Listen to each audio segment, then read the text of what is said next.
Settle in now. Let the outside world fall away. If you're listening in bed, let your body melt into the mattress. If you're curled on a couch, maybe with tea in your hand, loosen your shoulders, slow your breathing. This won't be a story about kings or conquests, but about one of the nameless many. You, a face lost in a sea of gray uniforms, marching to a future you did not choose. The year is 1939, early spring, and you're about to become a soldier in Hitler's army. The letter arrived on a Wednesday. You remember because your mother had just finished sweeping the tiled stoop in front of the bakery, and the cat was curled under the counter, licking the flour from its paws. The postman didn't meet your eyes when he handed it over. That was the first clue. The second was the envelope. Brown, stiff, official. A neat black stamp marked Werbezirkskommando Dortmund. Inside, a single sheet, folded once. The call-up notice. They'd taken your birthday, your address, your school record, and now they'd taken you. Your mother cried quietly. She didn't stop kneading the dough. Her hands kept working, pressing, folding, but tears ran silently into the flour. Your father said nothing, just nodded and poured more wood into the oven. The heat made your eyes sting, but maybe that wasn't the only reason. That night, your uncle, old soldier from the last war, passed you a flask of apple schnapps and told you 3 things. Always dry your socks. Don't trust officers who smile too much. And don't be a hero. Heroes die fast. He tapped the edge of his wooden leg with his knuckle. Then he turned and hobbled down the hallway without waiting for a reply. You arrive at the barracks in Bremen in the drizzle of a gray morning. The train had been filled with boys like you, shoulders square, chins up, pretending not to be scared. The station had smelled of coal smoke and wet wool. A few sang the national anthem. Others just stared at their boots. Now you're standing in a courtyard slick with mud and rainwater. An NCO with a voice like gravel barks your name, mispronounces it, then waves you forward. New meat, mutters someone near you. You don't see who. Inside the barracks, everything is painted a color somewhere between beige and despair. The floorboards creak. 100 iron-framed beds stand in rows like graves with mattresses. Your uniform is issued in a canvas sack. Itchy wool tunic, trousers stiff with starch, a belt, a cap that doesn't quite fit, boots with soles like firewood, and a canteen that still smells faintly of onions. They give you a rifle too, but tell you not to call it that. It's a carabiner, Car 98, and it's your wife now. Sleep with it if you want to stay alive. Your bunk is beside 2 others. To your right is Franz, 17, big ears, bigger dreams. He jokes nervously about how the sergeant looks like his grandmother. On your left is Carl, quiet, bookish, his glasses taped at the bridge. He carries a tattered Goethe paperback and keeps a small pencil tucked behind his ear. When lights go out, he reads until the sergeant threatens to break his fingers. You don't talk much. Not yet. Everyone's busy pretending to be something braver than they feel. The days blur into a rhythm of shouting, running, scrubbing, waiting. Reveille is at 5. Always. Rain, frost, or hail. The bugle call is shrill and cruel. You stuff your feet into stiff boots, pull on the uniform that still smells like the depot, and fall in line. Stand straight. Chin up. Stomach in. Faster. Faster. Or I'll have you cleaning the latrine with a toothbrush. You march until your legs burn. You run until your breath feels like glass. You peel potatoes until your hands go raw. You clean your rifle until it shines, and then you clean it again because the corporal says it's not clean enough for a soldier of the Reich. You learn to load, aim, fire, disassemble, reassemble, dig foxholes in frozen dirt, cram all your belongings into a pack that weighs as much as a dead goat. You learn how to march with it, sleep with it, shit with it. You learn to yell Heil Hitler every time an officer passes, even if you're half naked and soapy in the shower, especially then. And still, somehow, the worst part is the boredom. Wartimes just hurry up and wait. Carl mutters once, scrubbing his boots for the 3rd time that day. And wait, and wait. You laugh, but it's true. The food is terrible. Breakfast is gray porridge with lumps. Lunch is thin soup with more water than meat. Supper is black bread hard enough to chip teeth, sometimes with margarine that tastes faintly of soap. You eat it all anyway. Hunger has a way of teaching gratitude. Once, on a Sunday, they serve sausage. Franz weeps a little. No one says anything. You write your first letter home in late May. The ink smudges because your fingers are still red from drilling. You try to sound confident. You tell your sister you're learning quickly. You tell your parents the food is fine. You don't mention the soldier who broke his ankle falling from the rope course. Or the kid who fainted in formation and got slapped so hard by the corporal his nose bled on the gravel. Or the fact that you sometimes dream of ovens and wake up smelling burned flour even though you're miles from home. The return letter takes 2 weeks. Your sister's handwriting loops gently across the page. Papa says the shop's quieter without you. Mama says she hides your bread knife in the drawer so she doesn't see it and cry. The cat still waits at your window. You fold it into your sock right over the ankle. You carry it like a charm. One morning, a sergeant with a scar like a snake across his cheek steps into the yard and starts calling names. Your name is among them.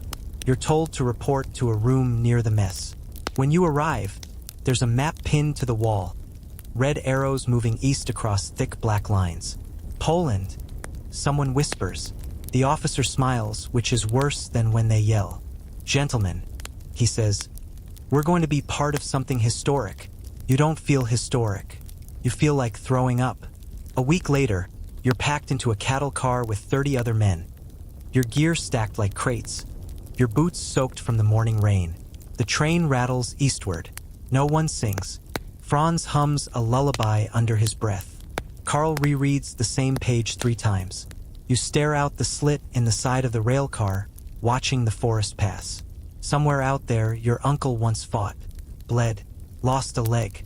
You wonder what he'd say now. Probably the same thing he said before. Don't be a hero. The first time you crawl through mud under barbed wire, it feels like drowning in soup made of earth and rust. Your helmet's too loose. Your rifle digs into your ribs. A bullet cracks somewhere overhead, not real, just blanks for training. But your body doesn't know that yet. Your instinct is to stop and cover your head. You learn quickly. Stopping gets you shouted at. Stopping gets you slapped. The mud seeps into your trousers, your collar, your ears. Someone loses a boot. You hear him cursing behind you in a high, panicked voice. The corporal laughs like it's the funniest thing in the world. Dogs crawl better than you, he shouts. And then, crawl like you want to live. You crawl. You crawl until your hands bleed, your breath burns, and the skin on your elbows peels. You crawl like living depends on it. Training becomes your new reality. There's a rhythm to the abuse. Wake, Washington, drill. Run, march, eat, drill again, clean. Sleep if they let you. Wake again. You run up hills with a pack full of sand. You lie flat and play dead while mock artillery explodes around you. You stand at attention until your knees threaten to buckle because someone forgot to polish the latrine tap. They make you sing as you march. Sometimes it's old folk tunes, but more often it's propaganda songs. We'll march against the East with blood and fire. You don't like singing, but you sing. Everyone does. The songs aren't about joy, they're about obedience. It's the same for all of you. Franz gets shin splints that swell like sausages.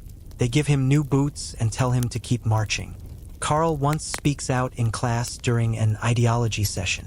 The instructor, a political officer from the party, asks what he thinks of the Judenfrage, the Jewish question. Carl says quietly, "I didn't know we were supposed to hate people by category." The room goes silent. The officer's face doesn't change, not even a twitch. "Stand up," he says. Carl stands. "Now sit down." Carl does.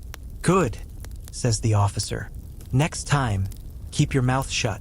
Later, in the bunk, Franz offers Carl a strip of bacon from his parcel. They don't talk about it again. The food stays bad, but you start to get used to it. Your stomach stops complaining as loudly. Your nose learns to ignore the mess hall smell. A mix of boiled cabbage, motor oil, and dish soap. You learn to swallow before tasting. Sometimes you get sausage, rarely schnitzel. Most days, grayish stew that could be meat or could be turnips. You don't ask. You eat with one hand and clean your rifle with the other.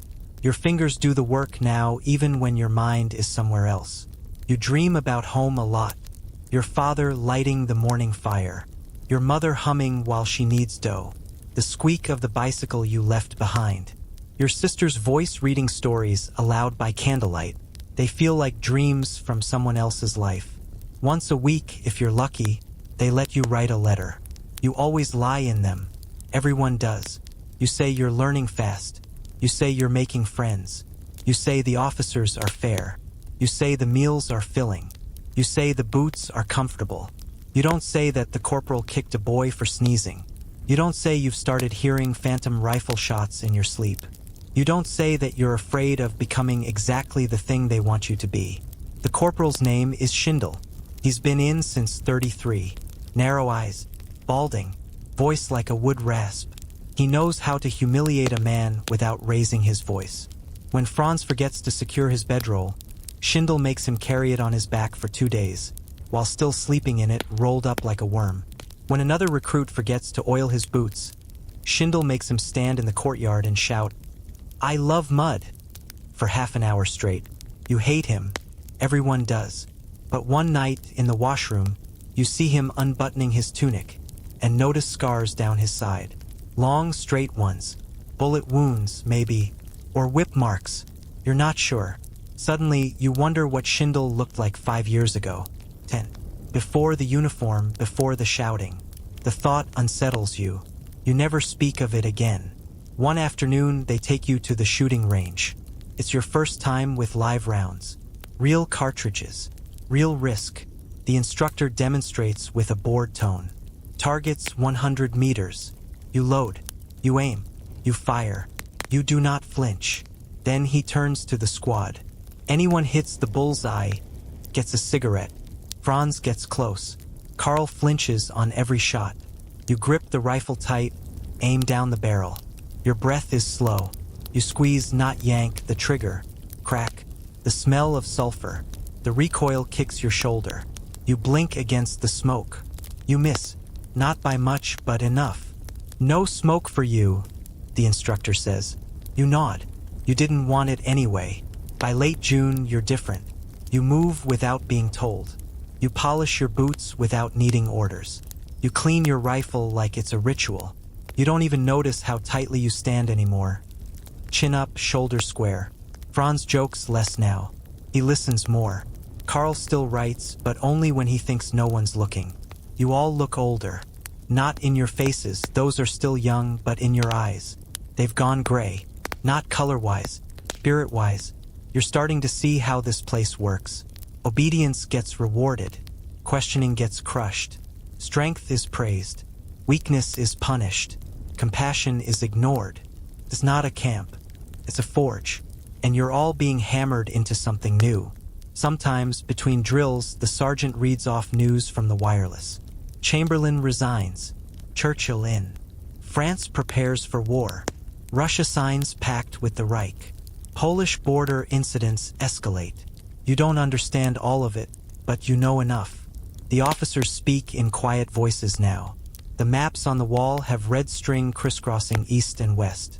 The equipment lockers are always unlocked. The trucks are being loaded at night.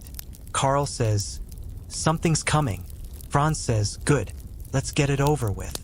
You say nothing, but your stomach clenches every time someone mentions Poland. Your last weekend before deployment is strange. They give you new uniforms, cleaner, heavier, more real. They serve roast meat in the canteen. Real beer, too. You drink it without smiling. You watch the sunset from the east fence, near the woods. A bird calls once. You don't know what kind. You don't care. Franz smokes a cigarette someone smuggled in. Carl carves something into the wood rail. None of you speak. There's nothing left to say. At midnight, the trucks roll in. You're ordered to pack. Helmet, rifle, kit bag, canteen, rations, bayonet, gas mask, letters, journal. All of it goes in. You sling your gear like you've done 100 times. But this time it's different. This time you're not going to drills. You're going to war. The truck rattles eastward, past sleeping villages and silent fields. The sky lightens to a pale, bruised gray as dawn breaks. You haven't slept. Nobody in the truck has. Franz is slumped beside you, chewing the same piece of gum he's had since Bremen. Carl stares at his boots like they might say something if he watches long enough. You clutch your rifle against your chest, not for safety, but because it's the only solid thing in a world that seems to be slipping. The road curves east. Always east. The corporal says the Polish border is a day's drive away. You keep watching the trees. The first time you see a body, it isn't a soldier. It's a farmer. Old man, boots still on, face turned to the sky, one hand outstretched toward a fallen milk pail. Shot clean through the chest. Blood pooled like spilled ink beneath him. Nobody says anything. The truck doesn't stop. Franz mutters something under his breath. Carl closes his eyes. You stare until he's gone from view, and then you keep staring anyway. They say the Polish resistance is weak. They say the Wehrmacht is unstoppable. They say Blitzkrieg is like lightning. Fast, precise, clean. They don't talk about the smell. It's everywhere. Burned metal, piss, blood, damp wool, rotting food. You try to breathe through your mouth. It doesn't help. The towns you pass through are mostly empty. Shops with shattered windows, churches with bullet-pocked walls, posters peeling from telephone poles. Once, you see a sign hastily scrawled in Polish, "Run while you can." You don't know what it says yet, but Carl does. He translates with a whisper, and then no one speaks for a while. Your unit bivouacs near a small village south of Lodz. Half the buildings are rubble. The other half are boarded up tight. You're ordered to dig defensive trenches along the northern edge. Just in case, they say. It's September 5th. You've been a soldier in the field for exactly 4 days. Feels like 4 years. The ground is dry and stubborn. Your shovel keeps hitting rocks. Your palms blister. You work until your arms shake and the calluses break open again. When you're done, the trench is barely deep enough to protect a kneeling man. But it'll have to do. The corporal inspects it and says, "Could be worse." You want to laugh. You don't. That night, the sergeant hands out the mail. You're sitting near a low campfire, cleaning the mud from your boots with a rag and spit when he calls your name. Mahler! You nearly trip getting up. The letters folded neatly, the envelope creased but dry. You recognize the handwriting before you even look at the return address. Your sister's loops, tidy and even. You sit against your pack, lamp low, knees pulled up, and open it with trembling fingers. Jacob, Papa has been quiet since you left. He built a new shelf in the bakery this week. Said the old one creaked too much. Mama keeps lighting a candle every night. The cat still sleeps in your bed. I made your bed every day for 2 weeks after you left. I finally stopped last Tuesday.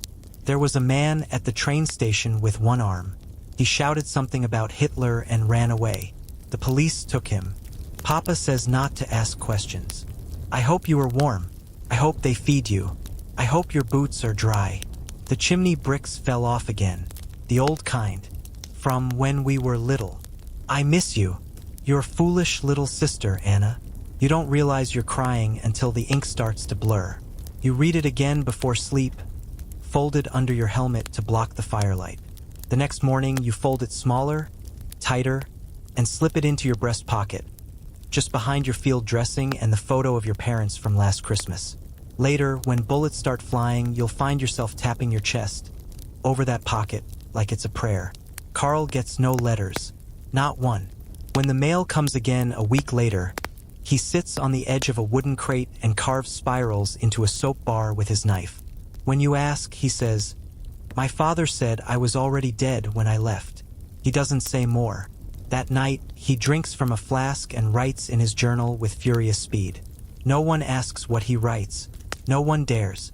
Franz gets a package, hard candy, socks, a tiny jar of mustard. He shares the candy, not the mustard. You all smile, but it's not a happy smile. It's the kind you wear when you're trying to feel human. The weather turns colder. You dig deeper trenches, stack sandbags, build fire pits that smoke too much to be safe. Every cough gets shushed. The corporal starts making you take turns standing guard through the night, rifle cradled, staring into empty fields lit only by moonlight and your own imagination. You see shapes that aren't there. Once, you swear something moved near the treeline. You raise your rifle. Your heart pounds in your throat. Your fingers freeze on the trigger.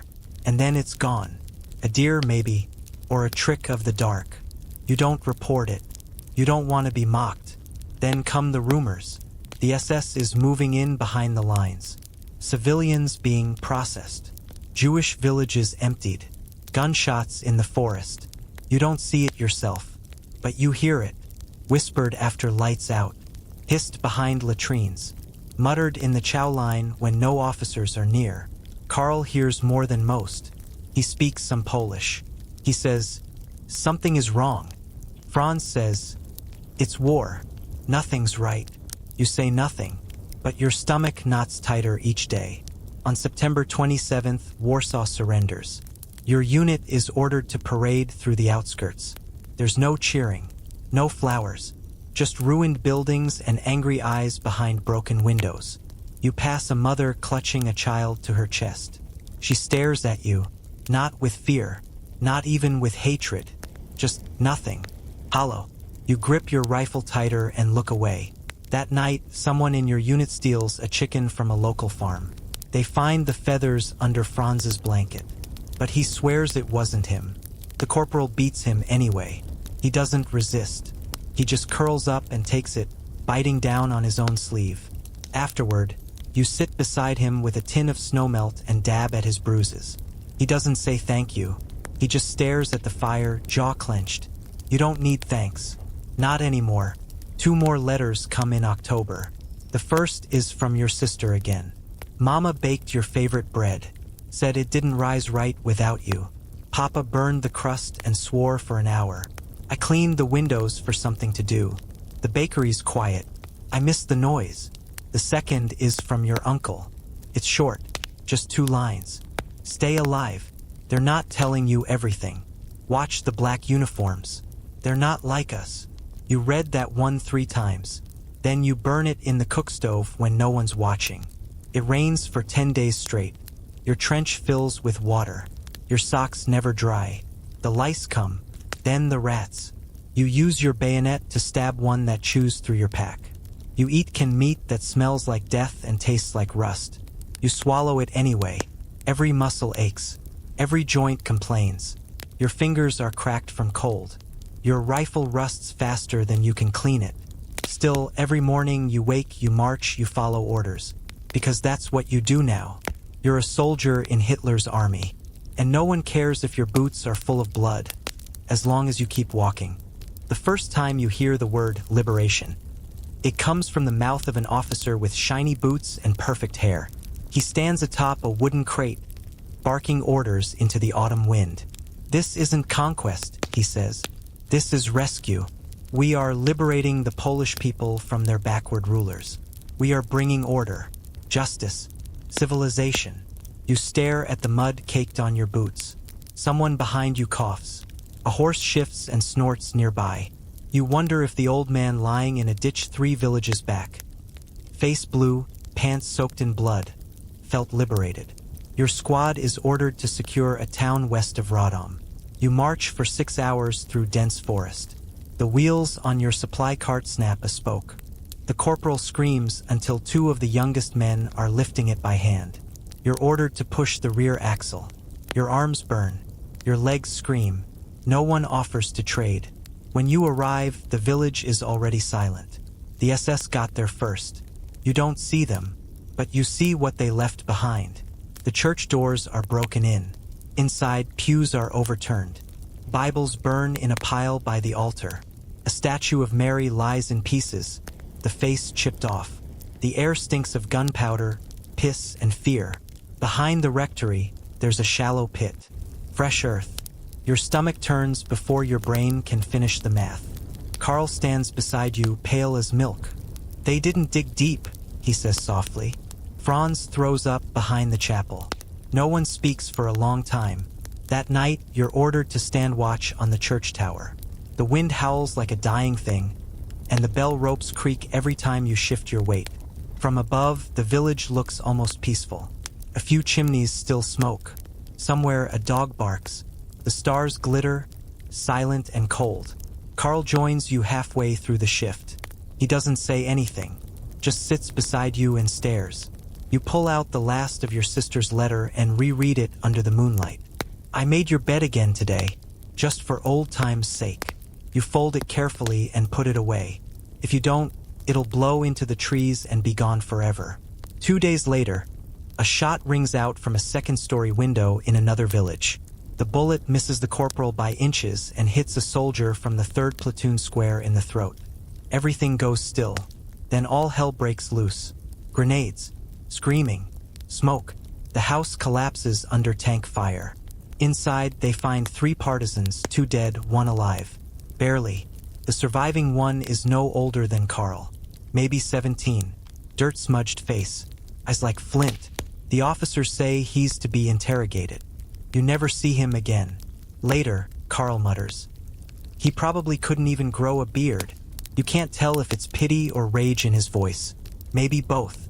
The longer the campaign drags, the less you know who the enemy is. Anyone could be a partisan. A woman with a basket. A boy with a bicycle. Priest. You patrol empty streets and check for signs. Dust on door handles, fresh footprints in ash. You knock on doors and search houses. You read faces, look for guilt. But what does guilt even look like? You start to see it everywhere. In the eyes of a crying child. In the slumped shoulders of an old man. In the trembling hands of a woman offering bread. Changes you, not all at once, but slowly, like rust on a rifle. One evening, while foraging near a barn, Franz finds a dog. Small, tan, with 1 floppy ear. It limps when it walks. He feeds it scraps from his ration tin, and it starts to follow him.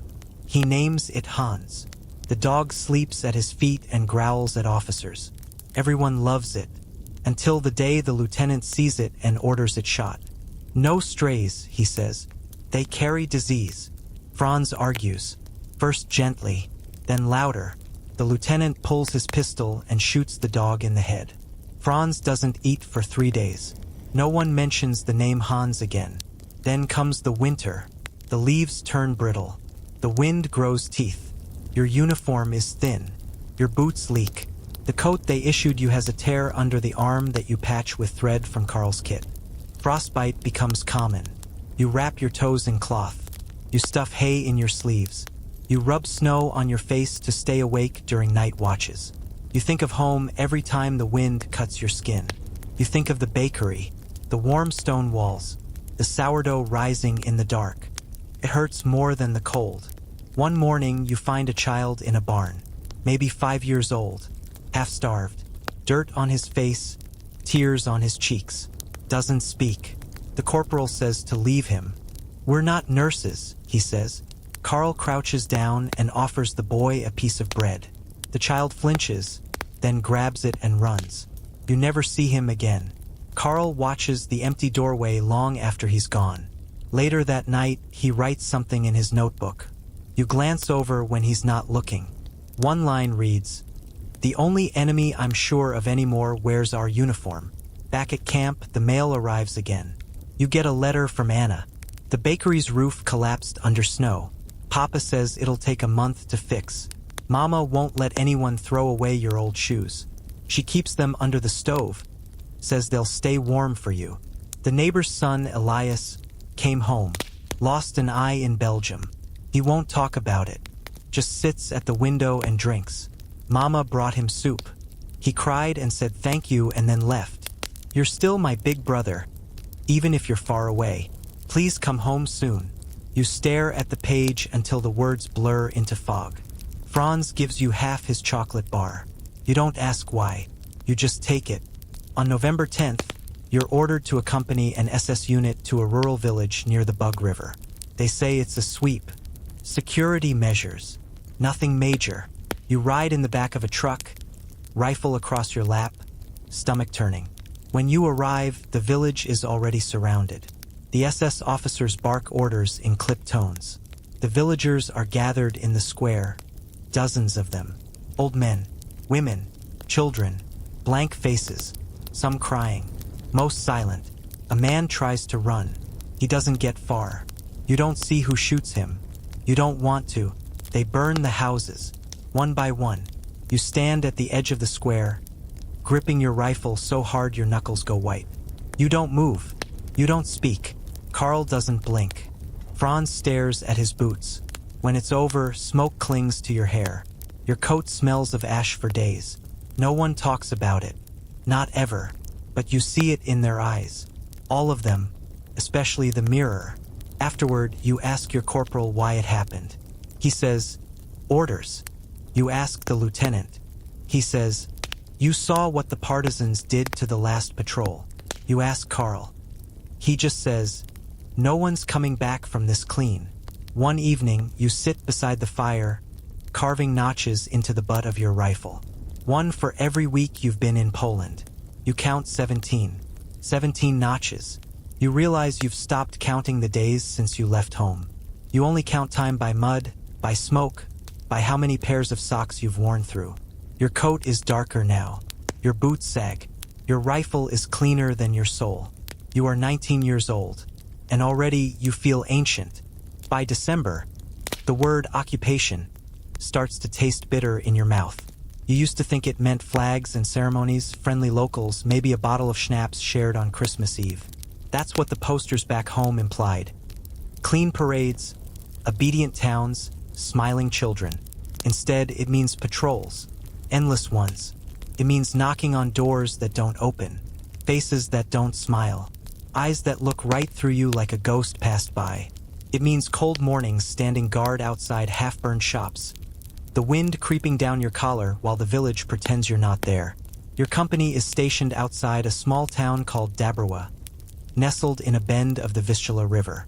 There are chickens in the yards, smoke curling from crooked chimneys, and laundry lines that never seem to have enough clothes. You and your squad are quartered in a schoolhouse. You sleep on straw-covered floors beneath faded chalkboards and warped maps of Europe. The desks are shoved against the walls. One still has a child's drawing pinned to it, stick figures, a sun, a house. Franz tears it down one morning and says, "It's not a school anymore." No one argues. Your daily orders are simple. Morning patrol, perimeter sweep, road checkpoint, report back. Sometimes you stop carts to check papers. Most pass with a nod and a grunt. A few don't. One man refuses to answer when Franz asks his name. The corporal shouts. Still no reply. The lieutenant slaps him. Hard. You're told to record his details. There's nothing to write. No name. No words. Just blood and silence. Carl says, "What did we liberate him from exactly?" You learn to recognize fear by posture. A woman clutching a sack of potatoes a little too tightly. A boy who walks without looking up. A man who tips his hat too quickly, too eagerly. Once, during a house inspection, you find a silver cross hidden behind a loose brick. The room smells like old apples and fear. You don't report it. You don't take it either. You just place it back where it was and walk out. Some lines, even now, you won't cross. Not yet. The lieutenant tells you that civilians must be taught respect. They understand force, he says, not kindness. You show them kindness, and they'll bury a knife in your back. You watch as he slaps a teenage boy who forgot his identification paper. The boy stumbles. No one helps him up. Afterward, you find yourself staring at your boots again. You've started doing that a lot. They're cracked now. The soles are separating. Mud creeps in with every step. You wrapped them once with a bit of rope, but it frayed days ago. They stink of sweat, leather, and blood. You used to think they'd carry you home. Now you're not sure what home even means. Letters come less frequently. When they do, they're shorter. Anna writes in early December, "They say the war is going well, that you'll be home by spring." Papa doesn't believe them. He says the Kaiser promised the same thing in 14. Mama's knees are hurting in the cold. The bakery is open, but we bake less now. Flour is scarce. I miss when the house smelled like yeast and cinnamon. Now it just smells like smoke. She doesn't mention Christmas. Neither do you. The townspeople begin to vanish, one by one, then in groups. You see the empty houses, the boarded-up windows, the frost gathering on lintels that no longer open. At first, the excuse is always the same: relocation, voluntary movement, security precautions. Then you hear the trains. They load them at night. You're not part of that detail, at least not yet, but you see the lights at the rail yard. You see the figures being herded. Hear the shouts, the dogs, the boots on concrete. One morning you ask the corporal where they go. He shrugs. East. Franz says, "They say there are work camps." Carl just stares into his cup. Your sergeant finds a hidden radio during a sweep. He drags the old man who owns the house into the street by his collar. Makes the villagers watch as he smashes the radio with the butt of his rifle. Illegal communication, he says. The man keeps repeating the same word in Polish over and over. Carl translates it under his breath. Music. He said he only listened to music. The old man is taken away in a truck. You never see him again. That night, when you clean your rifle, your hands shake. You tell yourself it's just the cold. You begin to dream differently. Not of home, not of bread, or warm fires, or the bakery's stone walls. You dream of boots, of houses that burn without smoke, of screams you can't place, of trains you never boarded. One dream comes again and again. A barn, the door slightly ajar, and a pair of eyes watching you from the dark. You never see the face, only the eyes. When you wake, your chest hurts like you've been running. You stop telling anyone when the dreams come. You know they have them too. You can see it in their eyes at breakfast. The silence is the only thing any of you can still agree on. On the night of December 23rd, you and your squad are assigned to supervise a curfew sweep. The wind howls like a banshee, and snow covers the cobblestones in uneven waves. The town is still. The windows are shuttered. Smoke curls from a few chimneys, but not many.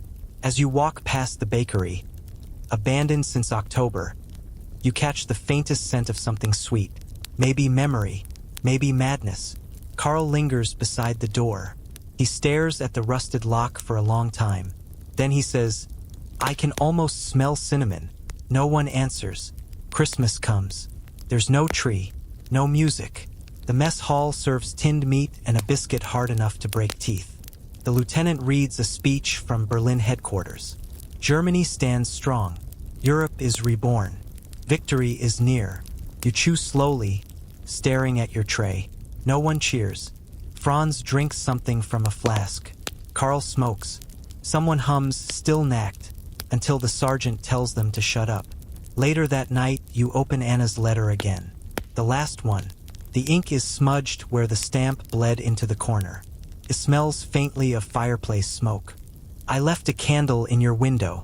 I know you won't see it, but it makes me feel better anyway." You fold it carefully, press it to your lips, and tuck it back behind your heart. Snow falls steadily in January. Thick, wet flakes that melt on your face but cling to your coat. You pull guard duty for 6 nights straight. Your boots never dry. Your gloves have holes. Your fingers bleed when you clean your rifle, but you do it anyway. Because now, cleaning it feels like something solid.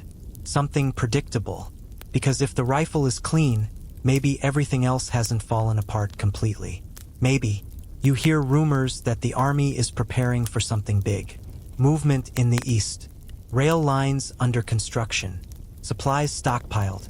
You hear the name Russia whispered now. The maps in the lieutenant's office have new pins. The arrows point farther than before.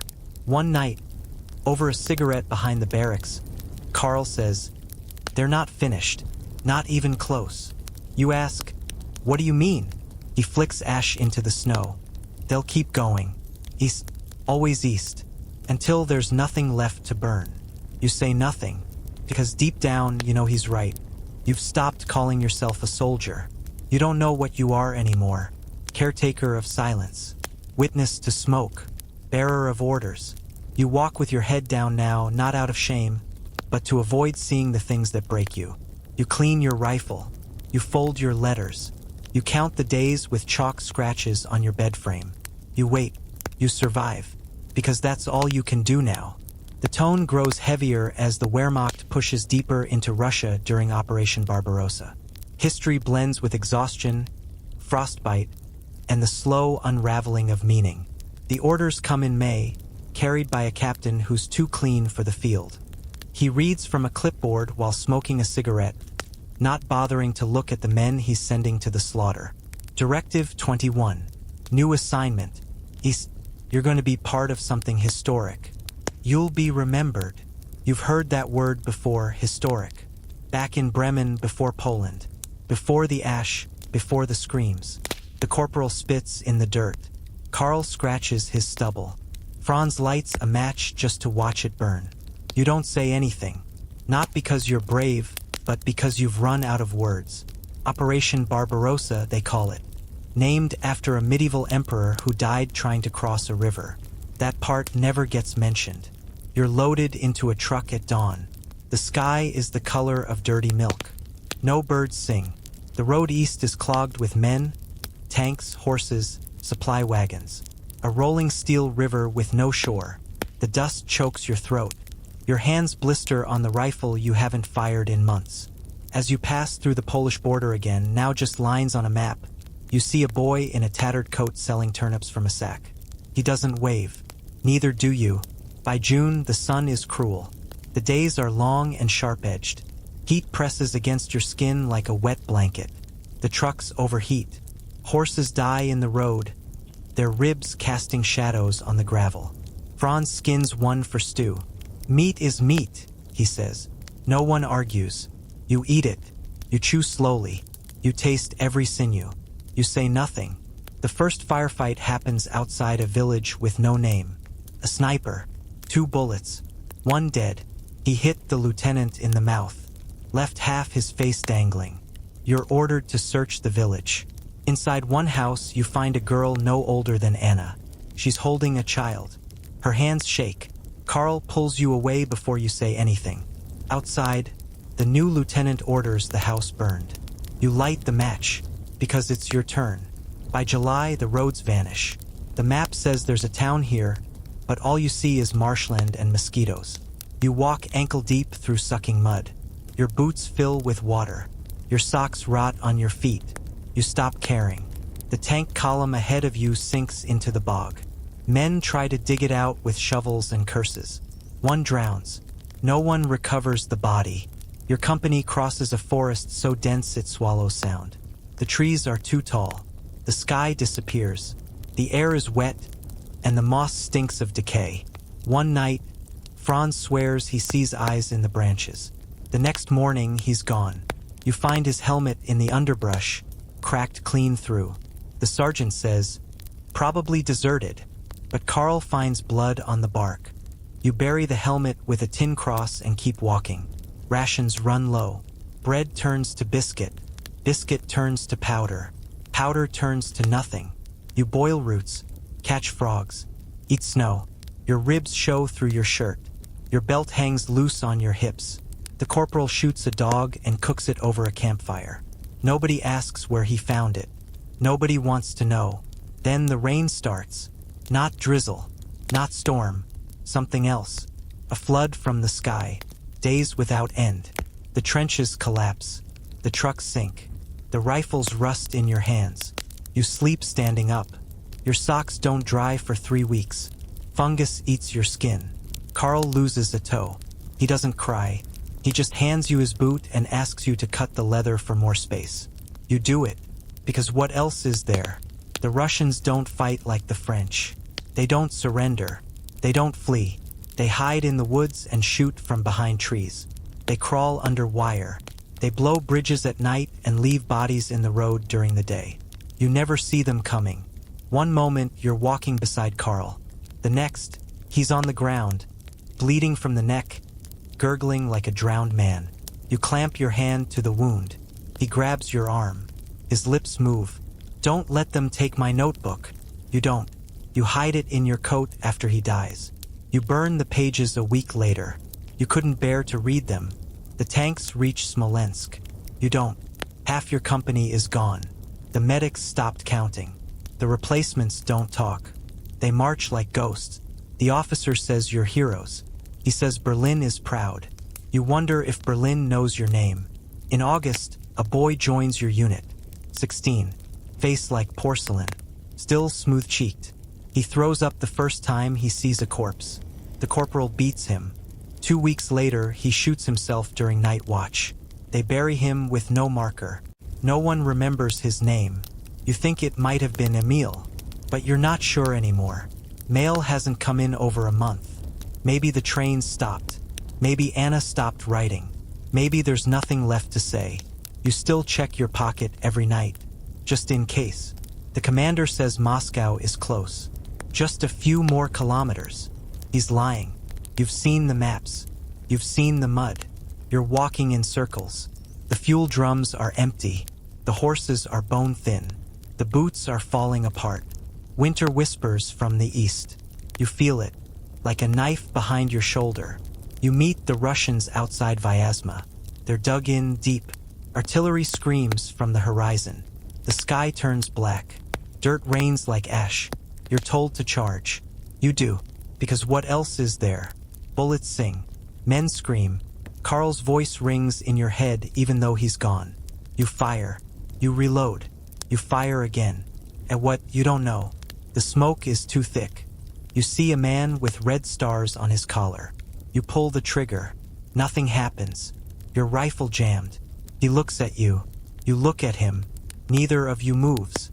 Then someone else shoots him. You watch him fall. You don't feel anything. Not even relief.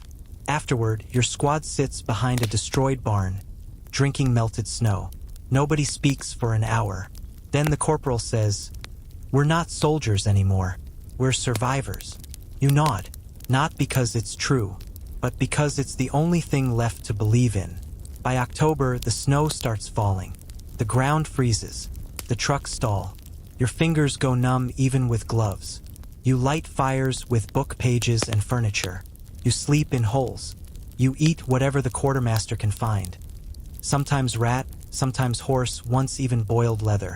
You chew it until your teeth hurt. You don't ask what it was. You just swallow. The first night of real winter comes in silence. No warning, no wind, just cold, sudden, and absolute. A slap from God. The kind of cold that sinks into your bones and refuses to leave. You wake up with frost on your eyelashes. Your breath fogs before your face. The air tastes like iron. The snow crunches beneath your blanket, stiff as bark. The corporal is frozen sitting up, still clutching a half-smoked cigarette. They don't realize he's dead until breakfast. You don't bury him. You can't. The ground is too hard. The shovel blade bounces off the earth like striking granite. So you pile snow over his body and mark it with a broken stick. Carl would have said something poetic. Something about honor, memory, legacy. But Carl is gone. His words, too. All that's left now is cold. You don't take off your boots anymore. You tried once. Your sock came off with your skin. So you leave them on. Sleep in them. March in them. Shiver in them. You've stopped feeling your toes anyway. You think one of them might be black, but you're afraid to look. Franz coughs blood in the mornings now. He jokes it's just rust. You laugh, not because it's funny, but because laughing keeps your teeth from chattering. The new recruits don't last. They arrive from Berlin still soft, pink-cheeked, full of the party's speeches. They last maybe a week. Then the cold eats them, like wolves in the night. One, Hermann, lays down by a campfire and doesn't wake up. They say he forgot to take off his belt, cut off circulation to his legs, froze from the inside out. You whisper a prayer over his body. Not for him, for you.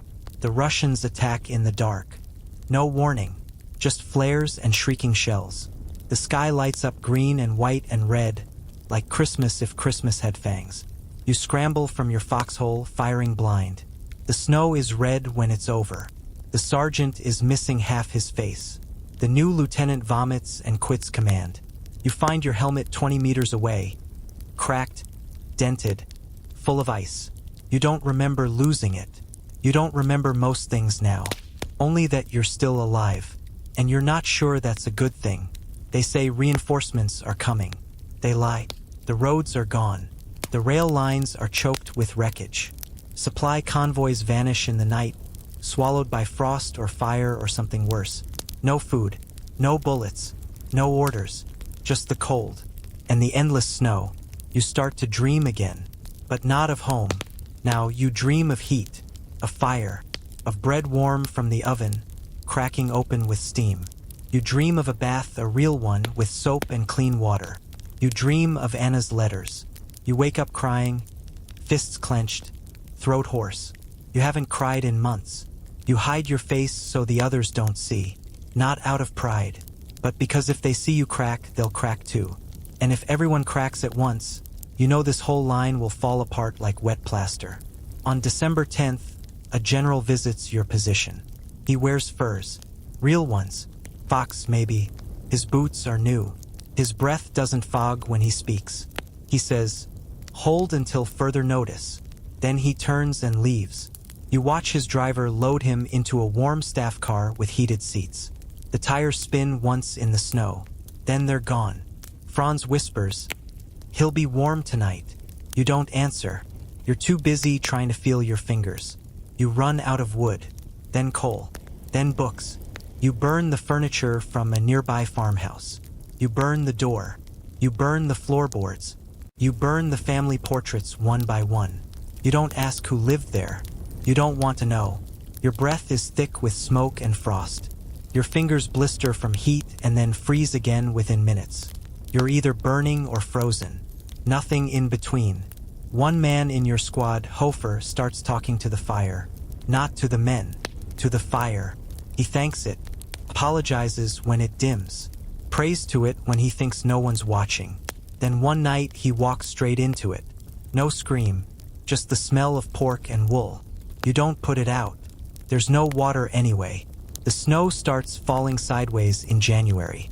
Not down, sideways, like the wind got tired of gravity. Visibility drops to nothing. You tie rope from your post to the next man's position just to avoid wandering into the white void. You've lost men that way, just gone. Not even a sound, swallowed by the storm. Sometimes you think the land itself is trying to erase you, not kill you, just forget you were ever here. You read Anna's letter again. The ink has bled. The paper is thin as bark now. I left your boots by the chimney. They still smell like you. You clutch it to your chest. It doesn't make you warm, but it reminds you that you were once human. Once. One morning, a Russian prisoner is dragged into camp. No coat, no shoes, frostbitten fingers like snapped twigs. The lieutenant asks questions. The man spits blood. The corporal pistol whips him. Still nothing. Eventually, they leave him tied to a fence post. By sundown, he's dead. By midnight, he's gone. Dragged off by dogs or hunger or mercy. You check your rifle for the 10th time that day, just to hear the click, just to feel alive. The sun returns on February 2nd. Not warmth, just light. It bounces off the snow, searing your eyes. You blink and squint and try to remember what green looked like. You can't. Everything is white. White sky, white ground, white memory. Someone says spring is coming. You don't believe them. Spring feels like a myth now, like bread, or laughter, or peace. You've started forgetting words. Simple ones. Comb, apron, doorbell. They vanish like smoke, replaced by new ones. Frostbite, mortar, desertion. You speak less. Everyone does. Franz hasn't said more than a sentence in days. The new man, Hans something, draws pictures in the dirt with a stick. You don't ask what they mean. You don't want to know. One night you hear music. Real music. A phonograph crackling from the medic tent. A soft violin. A woman's voice, ghostly, gentle. You follow it like a moth. You find the medic sobbing beside the record player. He doesn't notice you.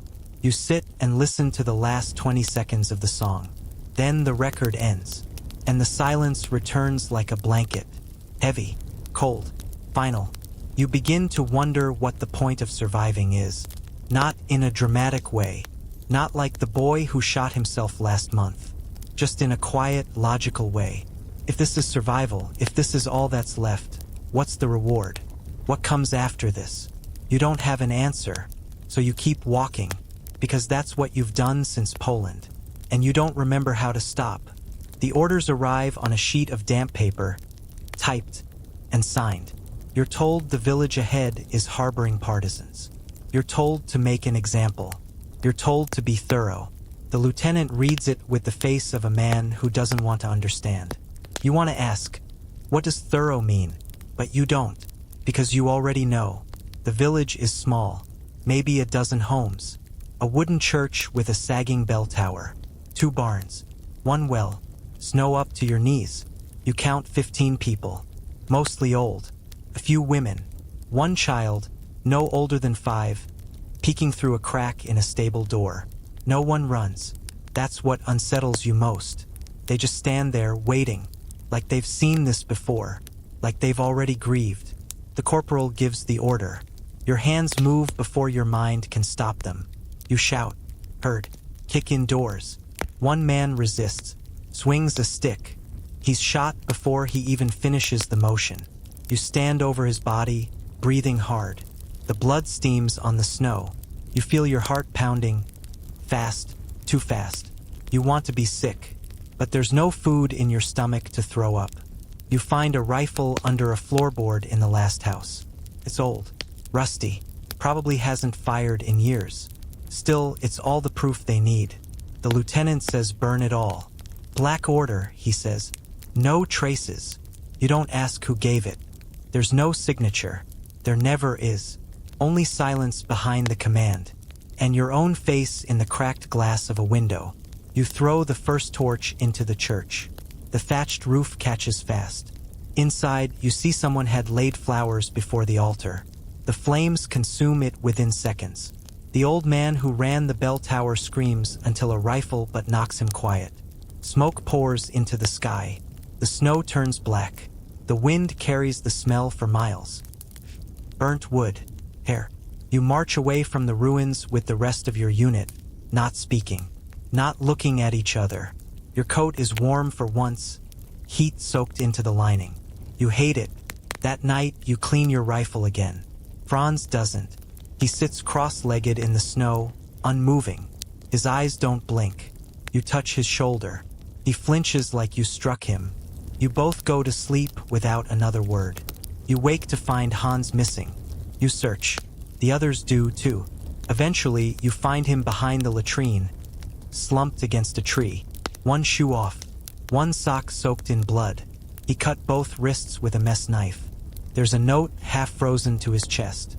You don't read it. The corporal burns it. Then the body. No burial. No cross. No song. Just fire. And snow.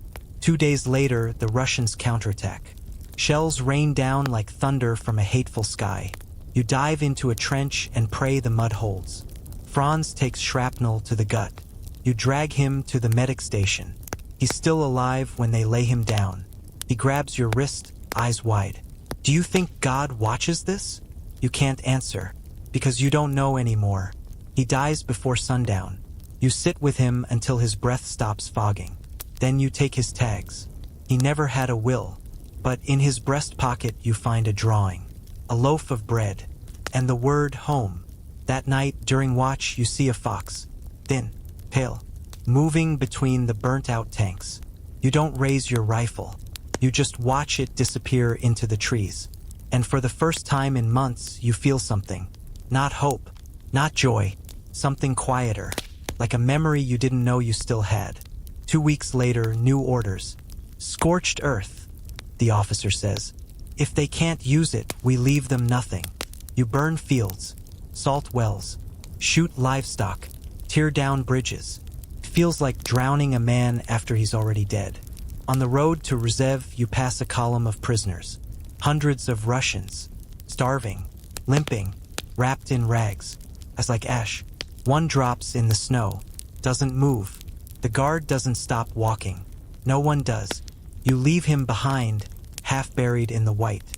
Only his hands still visible, fingers stretched skyward like a question. You're assigned to guard duty that night. A captured farmhouse. No roof, just walls and a stove with no fuel. The prisoner detail is locked in the barn. 25 men. You're told not to let them out, even if they scream. They do. At midnight, they start begging in broken German. Then sobbing. Then silence. By morning, only 13 are alive. One has frozen to the wall. The corporal shrugs. Saves us rations. You feel nothing. You think. But your hands shake when you tie your boots. You remember something Anna wrote months ago. We gave our bread to a beggar today. Mama says kindness is the only thing no one can ration. You laugh. Quiet. Bitter. Because you don't think you'd do the same now. Because you don't know if you even could. The snow thaws in March. Mud returns with a vengeance. Your boots clog with it. Your rifle jams. The roads vanish. The trucks break down. Horses sink. Men curse and dig and curse again. The lieutenant says you're retreating, but doesn't use the word. He says regrouping. You know better. You've seen maps. You've seen the faces at headquarters. Whatever this was, glory, conquest, destiny. It's over. Now it's just survival. One night you hear singing. Not Russian. Not German. Something in a different tongue. A lullaby, maybe. A voice from one of the prisoners. Fading but steady. You sit by the barn door and listen. You don't know the words, but somehow you understand them. Not the meaning, but the weight. By April, the lice return. You scratch until you bleed. The medic gives you vinegar. It does nothing. You smell like rot and mold. You catch your reflection in a cracked mirror behind a ruined bar. You don't recognize the face. Your beard is patchy. Your eyes look sunken. Older. You look 30. You are barely 20. One morning, the corporal is gone. No goodbye. No note. Just his coat folded neatly by the fire pit. Some say desertion. Some say suicide. You think he walked into the woods and didn't stop. You envy him. The first green shoots push through the snow in late April. Tiny. Fragile. You kneel to touch one. It bends under your finger but doesn't break. You wonder how it survived the winter. You wonder how you did. You stand, brush dirt from your knees, and walk back to the trench. One more patrol. One more cold morning. One more quiet breath in the silence. Because no one's called you home yet. And until they do, you keep moving. You don't remember when the retreat was officially announced. There wasn't a trumpet. No drum roll. No speech. Just a slow slackening of orders. A muttering between officers. A convoy that left without waiting for stragglers. One morning you wake up and realize the front has moved behind you, and you're no longer advancing. You're running. They tell you to fall back to the Panther line. You check your map. It's a smudge of pencil and blood. Nothing more. Somewhere west. That's all you know. Through forests you don't remember entering. Along roads that no longer exist. Across rivers that have no bridges. You walk, because that's what you've always done. Your unit is down to 16 men. No officer. No radio. No clear chain of command. The highest rank among you is the corporal's replacement, Lang.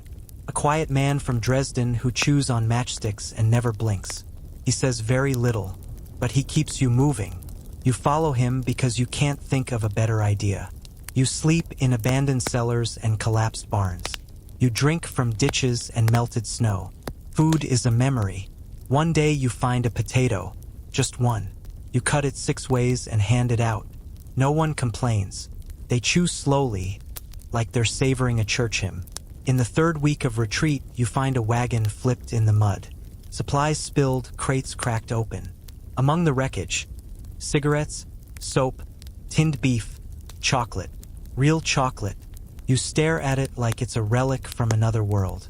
You let Franz have the first bite, if only in memory. You chew until your jaw aches. You don't speak for hours. The taste of cocoa and sugar feels like betrayal. One of the new recruits, Schroeder, is caught stealing rations from the medic pack. Lang doesn't hesitate. He drags him into the woods and puts a bullet in his head. No trial. No yelling. No ceremony. Just a gunshot among the trees. When Lang returns, he wipes his hands on his coat. "We don't have room for thieves," he says. No one argues, because he's right. Your boots fall apart completely near Pskov. You tie rags around your feet, wrapped in wire. The wire cuts your ankles. You don't care. You walk anyway, because stopping would be worse. Because snow is still falling. Because the wolves are getting bolder. They take Becker in the night. Quietly. No scream. Just an absence. You find footprints. Drag marks. And blood. You find part of his coat later. With no arm inside. Lang says, "We can't stop for him." You want to argue. You really do. But your throat is too dry to speak. You come across a farmhouse lit by candlelight. Inside, 2 old women and 1 child. They offer bread. You hesitate, but the smell is too strong. You eat. You thank them. They nod. Say nothing. When you leave, Lang burns the house. You watch it collapse behind you, and you're not sure who the enemy is anymore. The Russians aren't chasing you. Not in the traditional sense. They don't need to. The snow does the work. The hunger. The silence. You feel like you're being hunted by ghosts, not men. One night, a man named Weber confesses something. Says he shot a surrendering soldier last year just to see if he could do it. His voice shakes. His hands don't. No one speaks. Then Lang nods once and walks away. You stare into the fire for a long time and wonder what you've done that you've already forgotten. You try to remember Anna's handwriting. Not her words. Not even her voice. Just her loops, her flourishes. The way she curled the letter F. You can't. You try again the next night. Still nothing. It's like frost has taken that part of you, too. Lang steps on a mine outside a collapsed bridge. He loses his leg below the knee. You carry him for 2 days before he insists on staying behind. You leave him a pistol. He nods. Says thank you. You don't look back. But you hear the gunshot an hour later. The remaining 10 of you make camp in a drainage ditch outside Narva. You count your bullets. 9. You count your men. 8. You count your memories. Too many. A Russian recon patrol finds you in the morning. For men. 1 truck. You shoot first. It's over in seconds. 2 dead. 1 wounded. 1 fled. You take the truck. You pile inside. The engine coughs, stutters, starts. You weep when it moves. Real tears. The first in a year. They freeze on your cheeks as you drive. You crash the truck 3 kilometers later. The bridge was gone. Washed out by thaw. The truck sails over the edge like a drunk bird. You crawl out with 1 arm broken and your ribs bruised. 2 men are dead. The others scattered. You don't look for them. You just walk. The road west is endless. It might be spring now. You think you saw green once. Or maybe it was mold. Your stomach is empty. Your soul too. You think you see Franz sometimes. Walking beside you. Singing quietly. You know he's not there. But you let the song play in your head anyway. It's better than silence. Eventually you reach a checkpoint. German voices. German faces. A rear detachment. Actual uniforms. Hot coffee. They ask for your name. You give it. They stare at you like you're a ghost. You suppose you are. You haven't seen a mirror in months. They give you a blanket and tell you to rest. You sit by a stove. The heat hurts your skin. You cry quietly into your sleeve. Because you're alive.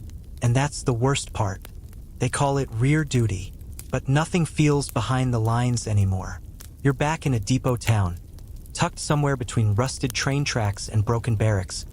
Where the trees still have no leaves and every wall smells like mold and silence.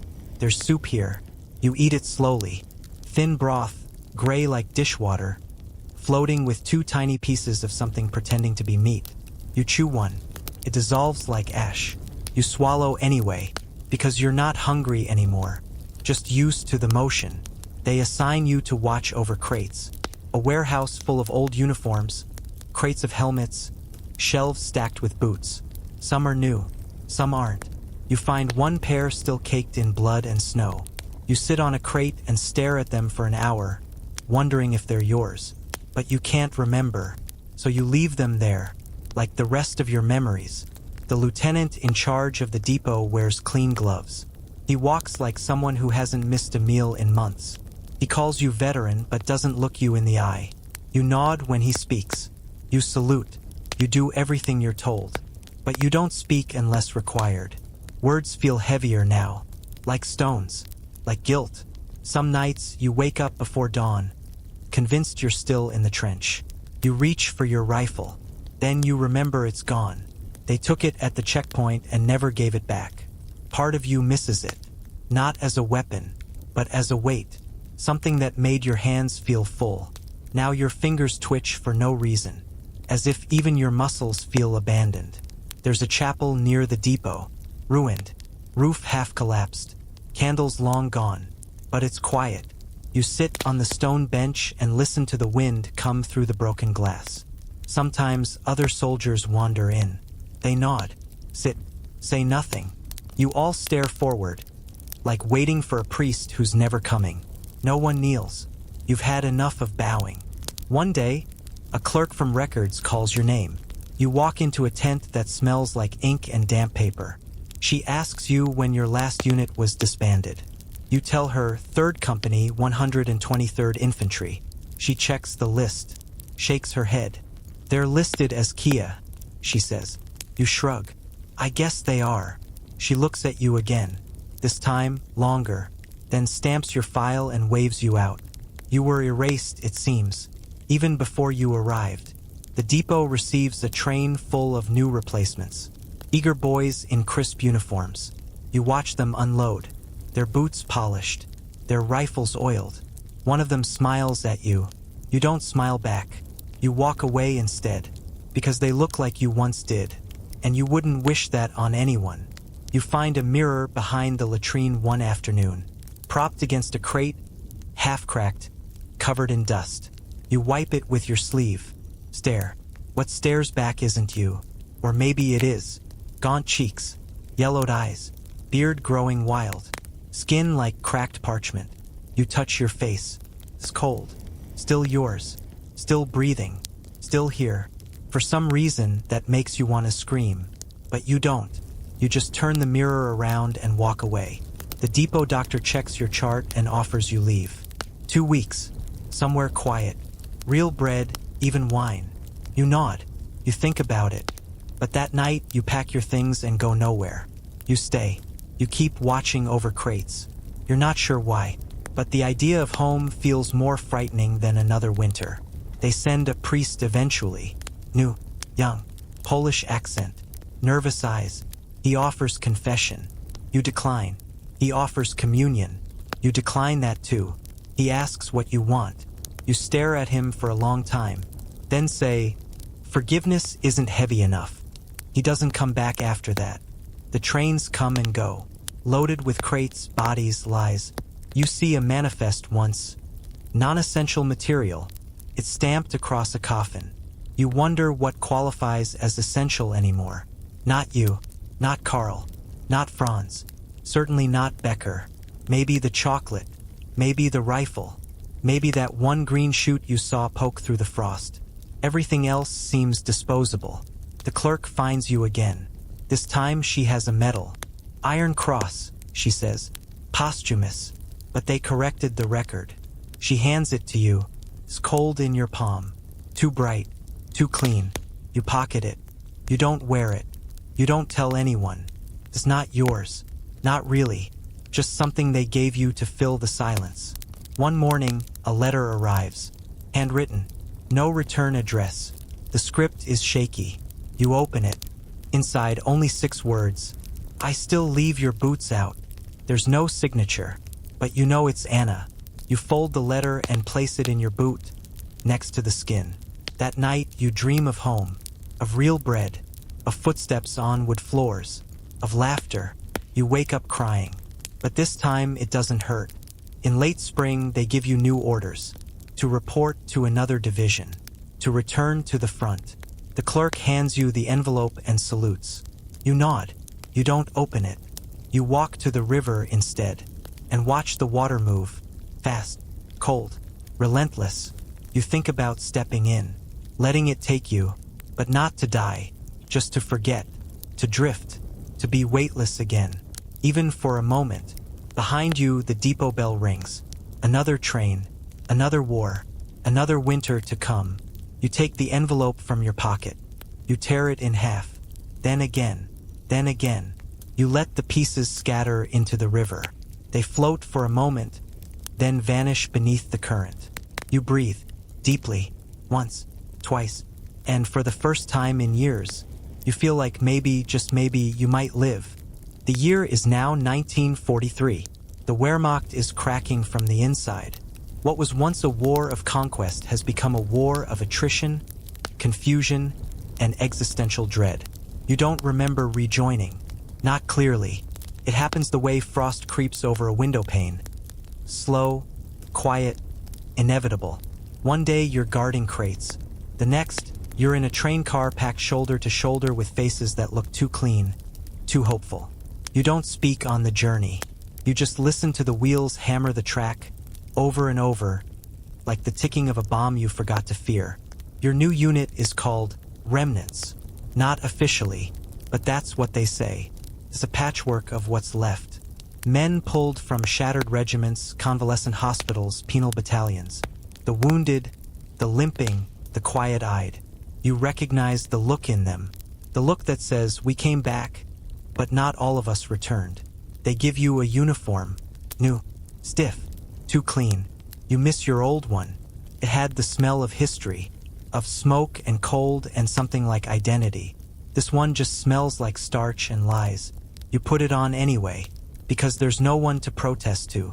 And even if there were, what would you say? They send you to Kharkov, or what's left of it. The buildings sag like broken teeth. Entire blocks gutted by fire. Rubble piles taller than trees.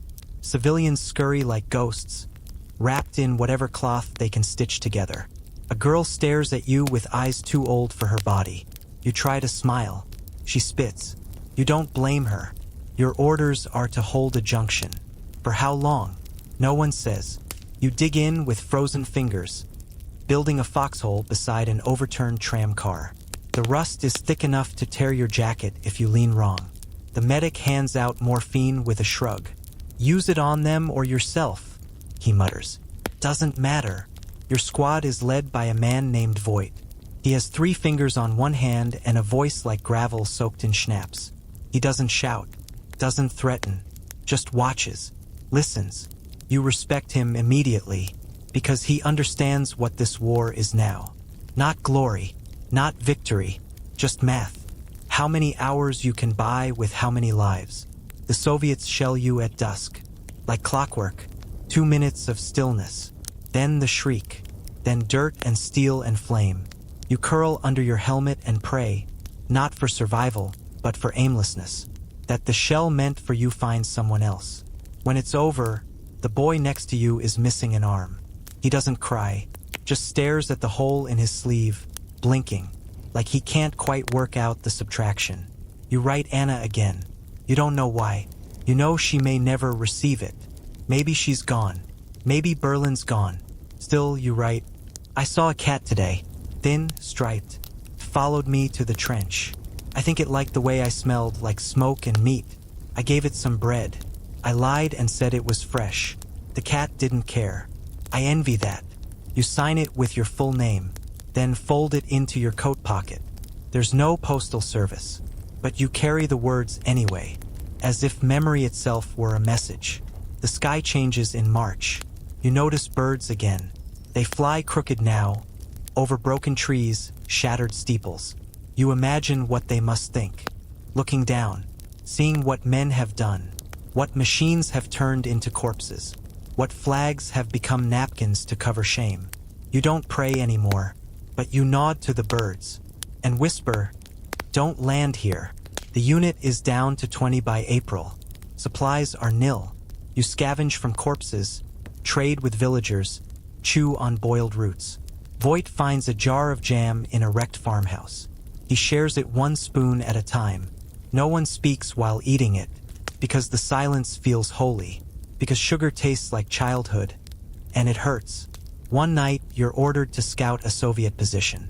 You go with Becker, not the old one, the new one. A kid from Stuttgart who still ties his laces too tight. You sneak through alleyways, past burned cars and collapsed statues. The enemy camp is just across the square. You see them, hear them laugh. One of them sings something in Russian. It sounds like a lullaby. You turn to Becker and whisper, "We don't belong here." He nods, and you leave, without firing a shot. You lie to command. Say the position is empty. They don't care. There's no follow-up. You realize that no one is watching anymore. No one is counting. The machine is breaking itself one gear at a time, and you're one of the teeth ground smooth. In May, the offensive begins. The Soviets push like an avalanche. Artillery, armor, infantry in waves. You hold the line for 12 hours. Then 8, then 4, then it's gone. You run with what's left. Half your squad disappears. Voight is hit by tank fire. You find part of him later, his hand still clutching the spoon from the jam. You bury it under a floorboard. It's the only grave you can manage. You steal a civilian coat. It's too small, but it doesn't have a uniform insignia. That makes you invisible. You wear it like a second skin. You march alone now. Avoid patrols, yours and theirs. You learn to smell danger on the wind. Learn to trust dogs, not officers. Learn that silence is kinder than orders. One morning you wake in a barn. Hay in your boots. Rats in your pack. A chicken pecks your foot. You laugh. Not because it's funny, but because you forgot what a laugh feels like. The chicken clucks and waddles away. You whisper, "Safe travels, friend," and fall back asleep with a smile. You stop counting the days. There's no need anymore. The calendar doesn't matter when you don't know where you are. When every village looks the same. Half burned, half abandoned, echoing with footsteps that never return. You tell yourself you're still moving west, but the sun rarely shows itself, and the maps were lost long ago. So you walk, one boot in front of the other, through snow, through mud, through silence so thick it might as well be a language. Somewhere near the Dniester River, you pass a column of German prisoners, held by partisans, not Soviets, locals, faces hard as granite, eyes like well water, deep, dark, undisturbed. They don't speak, neither do the prisoners. You glance at one as you pass. He looks back. Your faces are identical, filthy, pale, eyes sunken. The only difference is the rope looped around his wrists. He lifts his chin at you, a nod, not of recognition, of resignation. You don't stop. You don't speak. You keep walking, because you're not sure whose side you're on anymore. You come across a farmhouse left untouched. Unusual. Most places have been picked clean by now by armies, bandits, the desperate. But this one is intact. Inside, bread still soft. A coat hanging by the door. A violin in the corner. The stove is cold, but there's no dust. You realize the family fled just hours before. You sit. You eat a slice of bread and weep quietly, because the butter tastes like memory, because you've remembered your mother's kitchen, because you're scared you'll never feel this again. You sleep in the barn. With the horses gone, the stall is yours. You lie on old hay and stare at the beams above, counting the knots in the wood. You stop at 17. That was Franz's lucky number, or maybe yours. It's hard to tell anymore. In the morning, you take the violin. Not to sell, not to trade, just to hold. It's warm against your chest, like a sleeping child. You tuck it into your coat and keep walking. 3 days later, you meet a Russian boy on the road, 10, maybe 11, carrying a shovel longer than his body. He doesn't flinch when he sees your uniform, just looks at your boots, then at your hands, then at the violin. "Play," he says in halting German. You shake your head. He doesn't move, just waits. You lift the violin, fingers stiff. You don't know any songs, so you let your fingers find something. A lullaby, maybe, or something that wants to be one. The boy listens, eyes unblinking. When you finish, he nods once, then walks away, says nothing more. You keep playing until he's gone from sight. You start to play more often, not for others, for the trees, for the ghosts, for the memory of who you were. Each note feels like a stitch in a torn coat. You're not sewing yourself whole again, just trying to hold in the cold. Outside Lviv, you barter the violin for a coat and a loaf of bread. It hurts, but the coat is dry, and the bread is warm. You whisper an apology to the empty space where the instrument used to be. and move on. You stay off roads now. Trails are safer. Less patrols. Fewer questions. One evening, you hear boots ahead and duck into a ditch. 3 Germans walk past. They don't see you. One is singing softly. Lily Marlene. His voice cracks on the chorus. You mouth the words along. Not because you care, but because forgetting them would mean forgetting who you were before all this. You find a church in the forest. Stone. Moss-covered. Door off its hinges. Inside, pews lie shattered. Candles melted into bones. There's a cross on the wall, blackened by fire.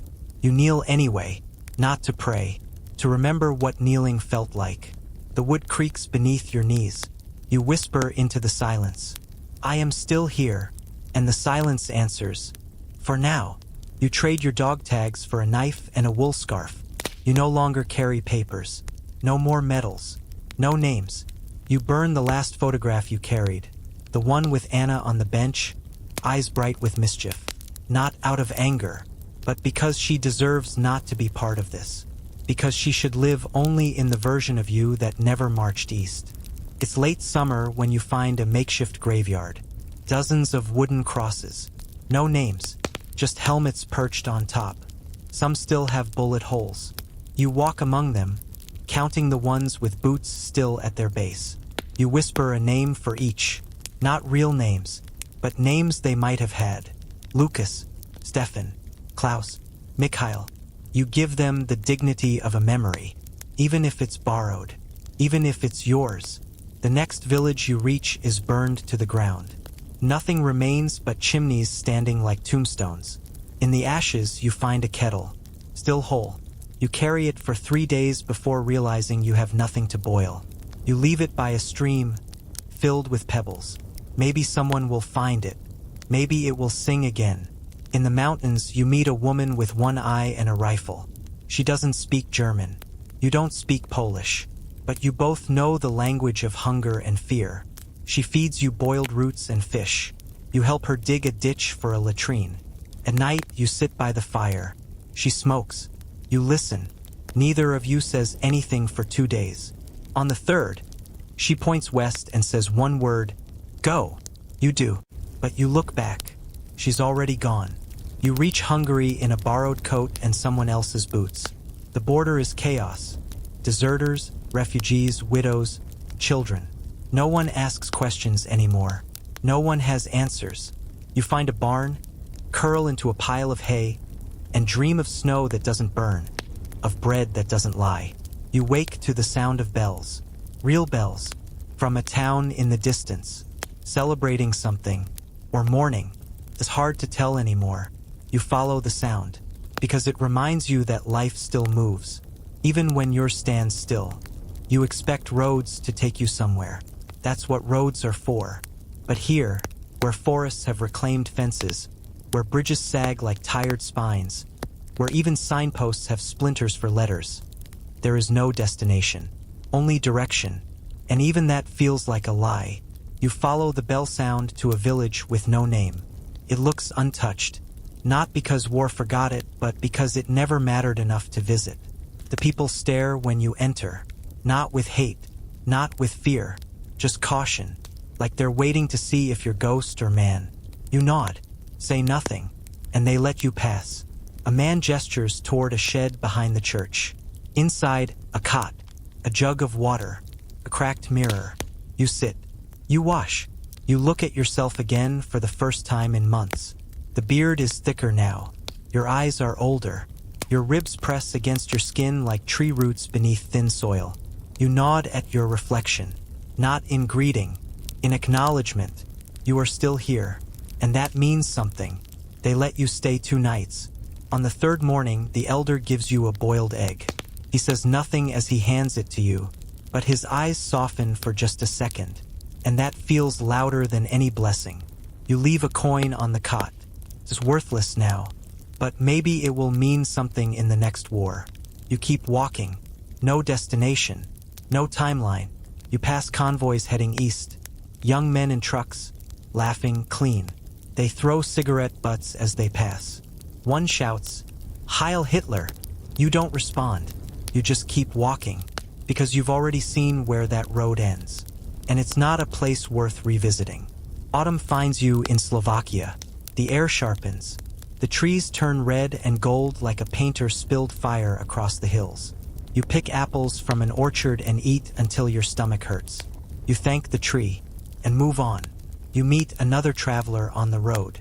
An old man pushing a cart filled with books. He wears a Russian soldier's coat, but his eyes say otherwise. You nod. He nods. You walk together for a while. He reads aloud in Polish.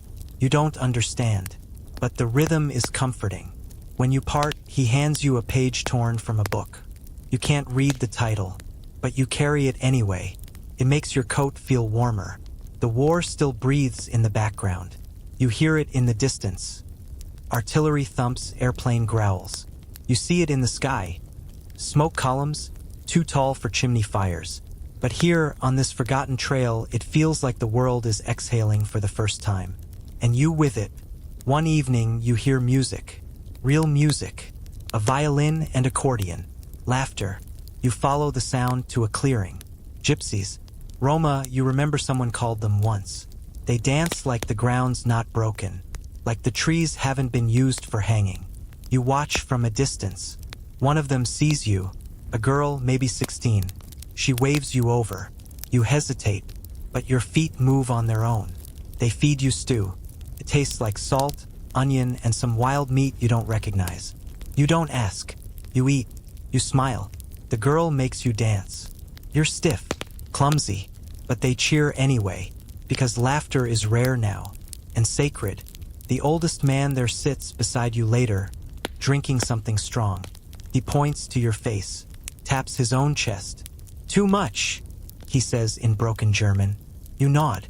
He leans in and whispers, "No road leads home, only forward." Then he pats your shoulder and leaves. You stay up long after the fire dies, watching the stars blink like they're trying to remember where they belong. Winter returns without warning. One morning, the wind cuts deeper. The ground stiffens. Your breath hangs like smoke. You wrap your coat tighter. Feet blister again. You chew frozen bread and feel it scrape your gums. You think of Anna, of warm floors, of tea you never finished. You keep walking. A farmhouse offers brief shelter. The man inside has one arm and two children. He asks no questions, just points to a mat near the stove. You sleep so deeply you don't even dream. In the morning, the children are gone. The man hands you a boiled potato. You nod thanks. He nods back. Then he shuts the door as you leave, and the lock clicks like punctuation. In the Carpathians, the paths grow steep. Snow gathers in your collar. Your boots leak. You find a cave and build a fire. It takes you an hour to start it. You curse the wet wood. You curse the war. You curse your hands for shaking. But the flame comes, and with it, warmth. You eat the last crust of bread from your pack and whisper, "That's it." And the cave says nothing in reply. 3 days without seeing another soul. Then a voice. German. Sharp. Name. Unit. Orders. You freeze. 2 men step out, rifles raised. Their uniforms are filthy, but real. Military police. You raise your hands slowly. One pats you down. The other opens your coat. Finds the torn book page. Finds the letter from Anna. Finds nothing else. You expect the butt of a rifle, but they just sigh. "You're lucky," one mutters. "We need bodies more than rules." They hand back your coat and walk away. No arrest. No paperwork. You're too insignificant to punish. You walk faster after that. Like being invisible isn't enough anymore. Like you need to outrun even the shadows of uniforms. You reach a rail station without rails. Bombed flat. A rusted sign swings in the wind. Letters peeled away by time and hate. You sit on the edge of the platform and imagine a train arriving. One that takes you nowhere, or anywhere but here. You laugh, and for once it doesn't sound bitter. That night, in a barn beneath frost-covered beams, you whisper, "If anyone's listening, I want to forget. Not forgive, not heal, just forget." But silence isn't a god, and the straw doesn't grant wishes. Still, you sleep, because dreaming is cheaper than remembering. There's a strange freedom in being unwanted. You feel it most in the mornings, when the frost peels off the fields like old skin, and your boots crunch over it without alarm. No one calls your name anymore. No officer barks from behind a clipboard. No sentry checks your papers, because there are no papers, no unit, no insignia, just a man with cracked boots and a mind full of smoke. You sleep in haylofts and cellars. Sometimes people see you. Sometimes they offer food or just a look, wary but not cruel. They know what you are. Not a soldier, not a deserter, a wanderer, a leftover. The war has moved past you like a wave receding, leaving behind debris that no longer fits the tide. Once you find an old man painting.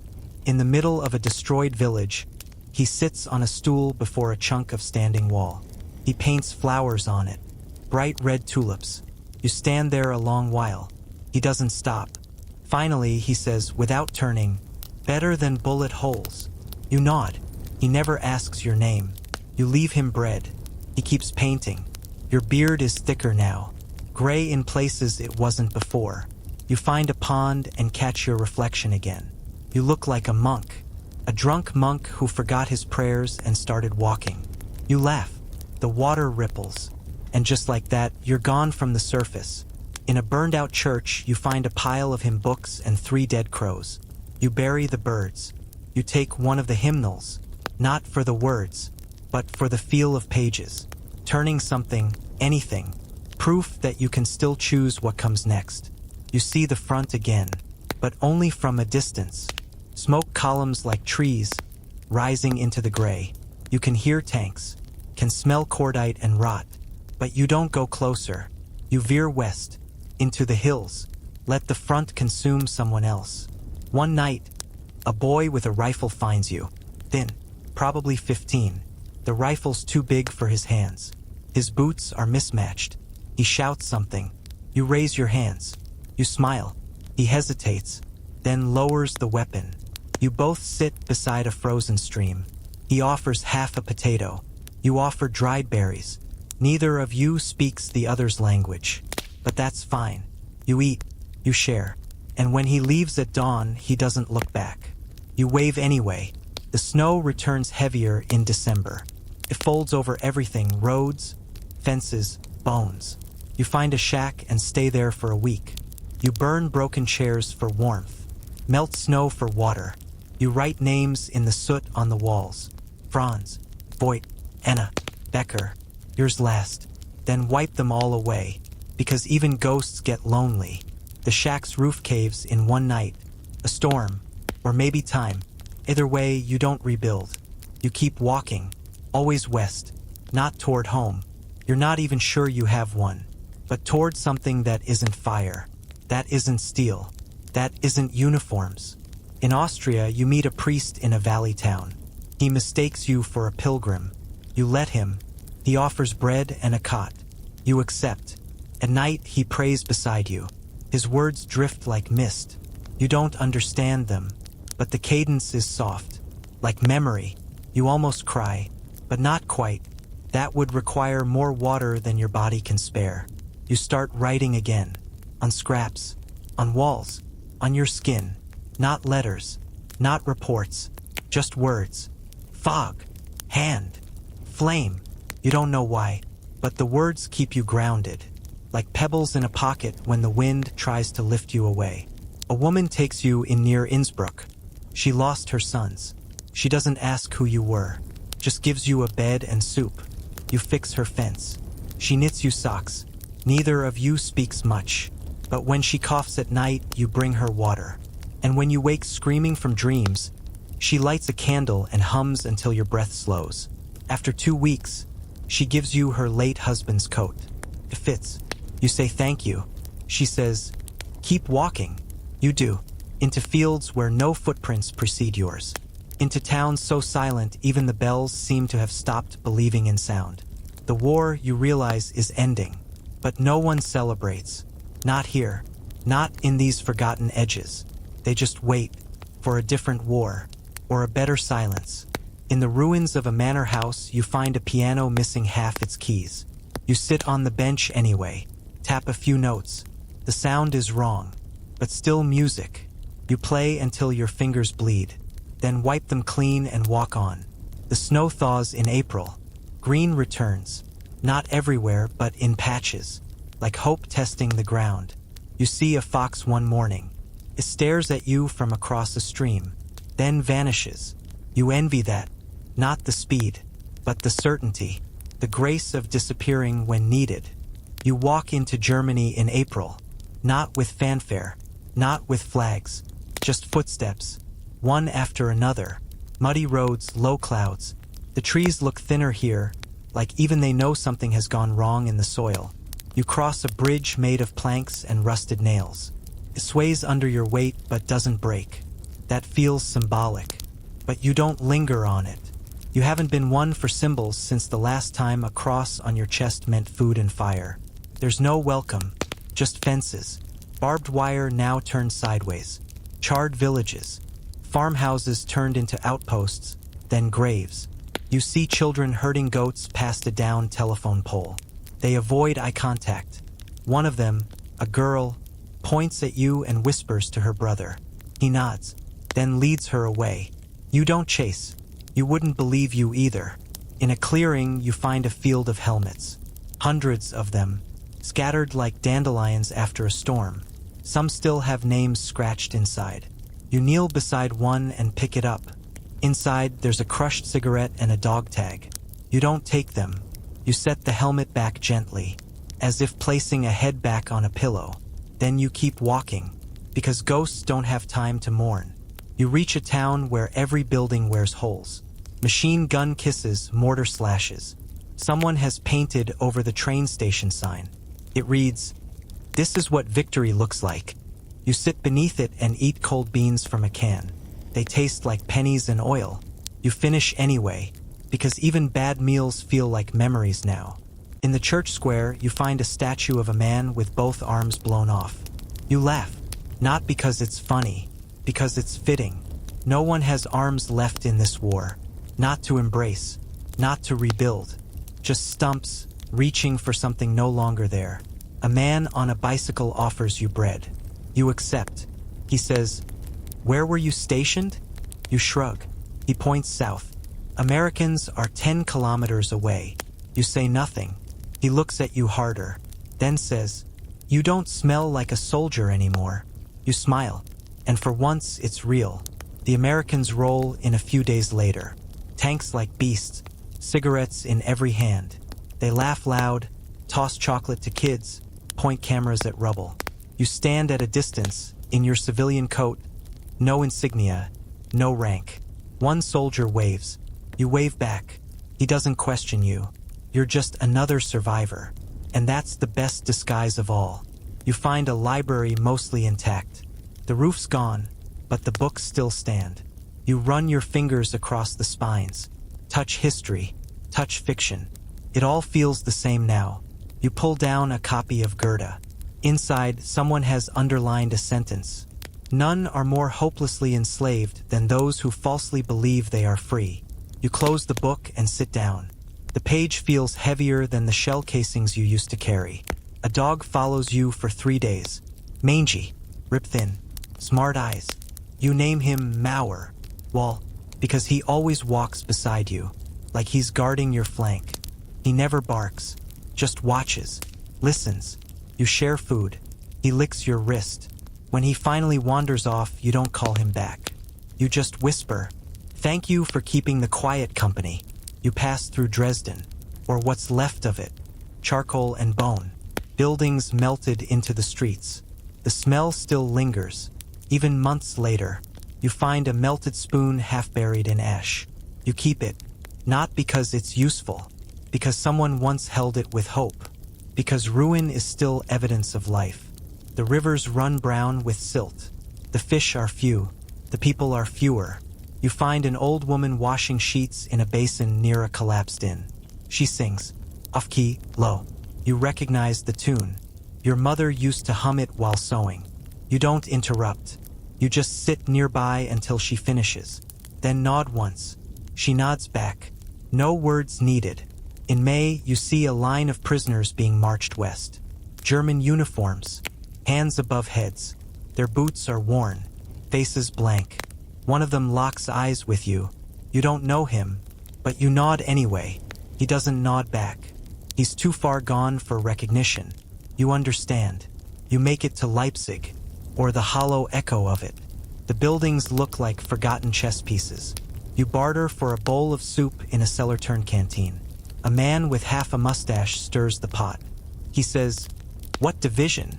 You say, "None." He shrugs. "Best one to be in." You both laugh. Just once. It's enough. You find a coat on a fence post. Wool. Heavy. American issue. Inside is a photo of a family. Black wife, 2 children. You tuck it back in the pocket and hang it higher. Some things aren't yours to take. Not even now. Especially not now. The sun warms the earth again. Flowers sprout between tank tracks. You sit in a field and let the grass press against your palms. You forget for a moment where you are. You remember being 8, lying in your backyard, watching clouds drift like slow ships. You wonder if the sky remembers too. You dream less now, not because the nightmares are gone, but because they've bled into waking life. There's no boundary anymore. A scream in sleep feels the same as the wind whistling through ruined barns. A gunshot in memory feels the same as thunder on a summer night. You don't fear it. You just live with it, like an extra rib, or a limp.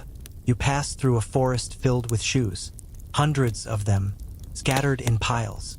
Some children's sizes. Some burned. Some untouched. You kneel. Run your fingers over a sandal. It's too clean. Too recent. You whisper, "I see you."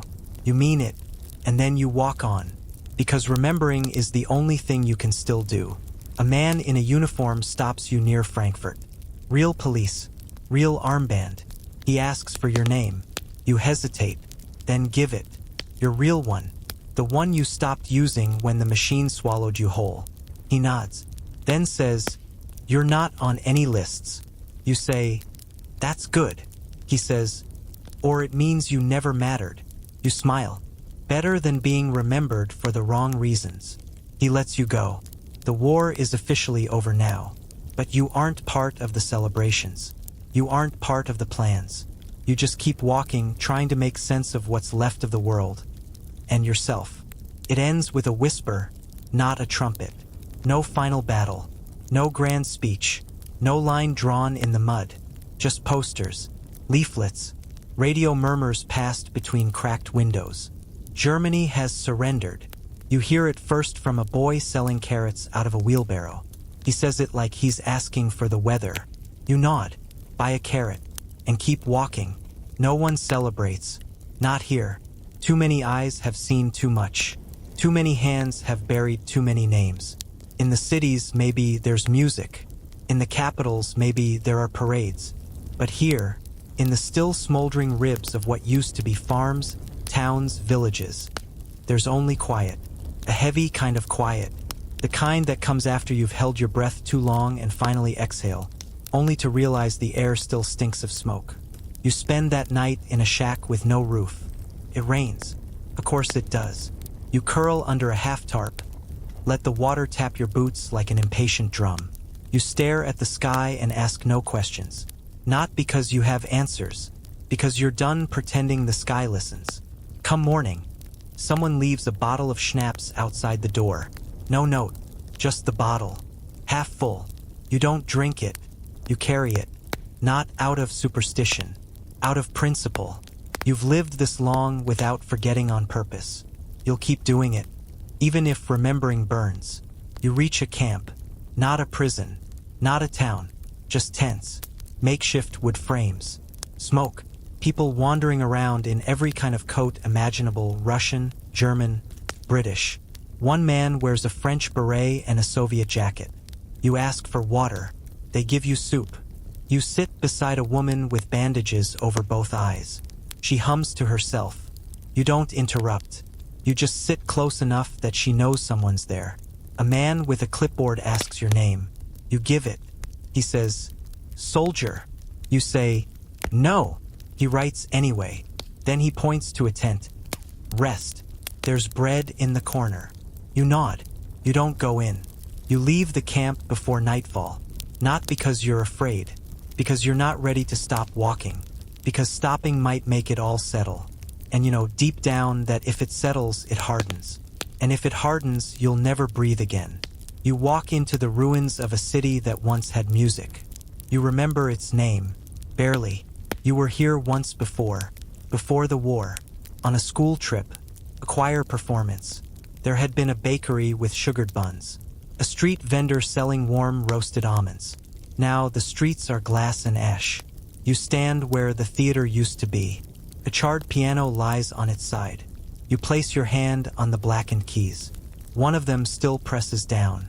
No sound, just motion, like a ghost still trying to sing. In a broken cafe, you find a ledger book. Last entry, March 13th, 1945. We ran out of butter. You tear the page and fold it into your coat. Not for use, for memory. A record of the exact moment someone's normal life ended. A train crawls by one afternoon.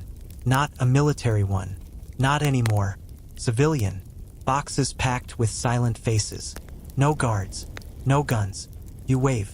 A few wave back. Most just stare. Like you're a tree. Or smoke. Or a warning. You understand. You wouldn't trust you either. Eventually, you reach a river wide enough to matter. There's no bridge. Just a barge tied to a post. You wait until night. Untie it. Drift. The stars above you ripple in the black water. You feel weightless. Like time itself let go for a moment. You wish it would stay that way. But the morning comes. It always does. You land on the far bank and walk with damp boots until the sun dries them. You wonder how far the world goes now. How much of it has changed while you were busy dying slowly. At a roadside shrine, you light a candle. Not for God. Not for peace. For Franz. For Anna. For every name you wrote in soot and wiped away again. The candle flickers. You watch until it dies. And you say, I remember you. That's all the prayer you can manage. Feels like enough. A boy in a military cap rides by on a bike. He looks at you. You're a German, aren't you? He asks. You nod.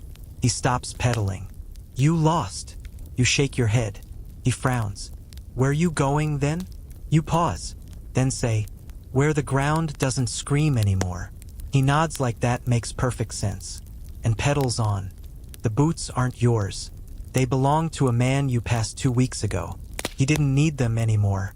You told yourself that when you pulled them off. His feet were black, cracked like dry riverbeds. Yours weren't much better, but the boots fit. You walked away, whispering thanks. Even though he couldn't hear you, they're heavier than your last pair. Worn differently, the soles tilt slightly inward, like the man had a limp. Now you have it too. Some mornings, it feels like you're learning to walk all over again. Other mornings, it's as if your feet remember where he was going. And you just keep following.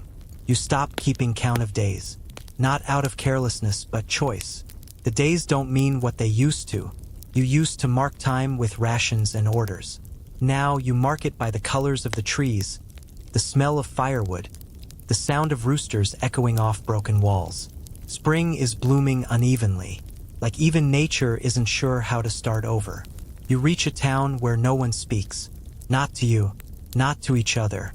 It's not silence out of fear. It's the silence of too many burials. You sleep in a goat shed. You wake to find a bowl of porridge beside your boots.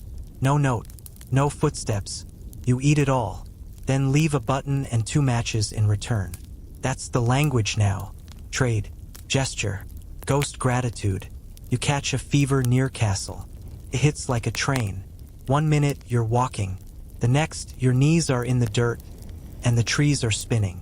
You make it to a barn before the collapse. 2 days disappear. You dream of rivers filled with helmets. Of Franz offering you an apple, then bleeding from the eyes.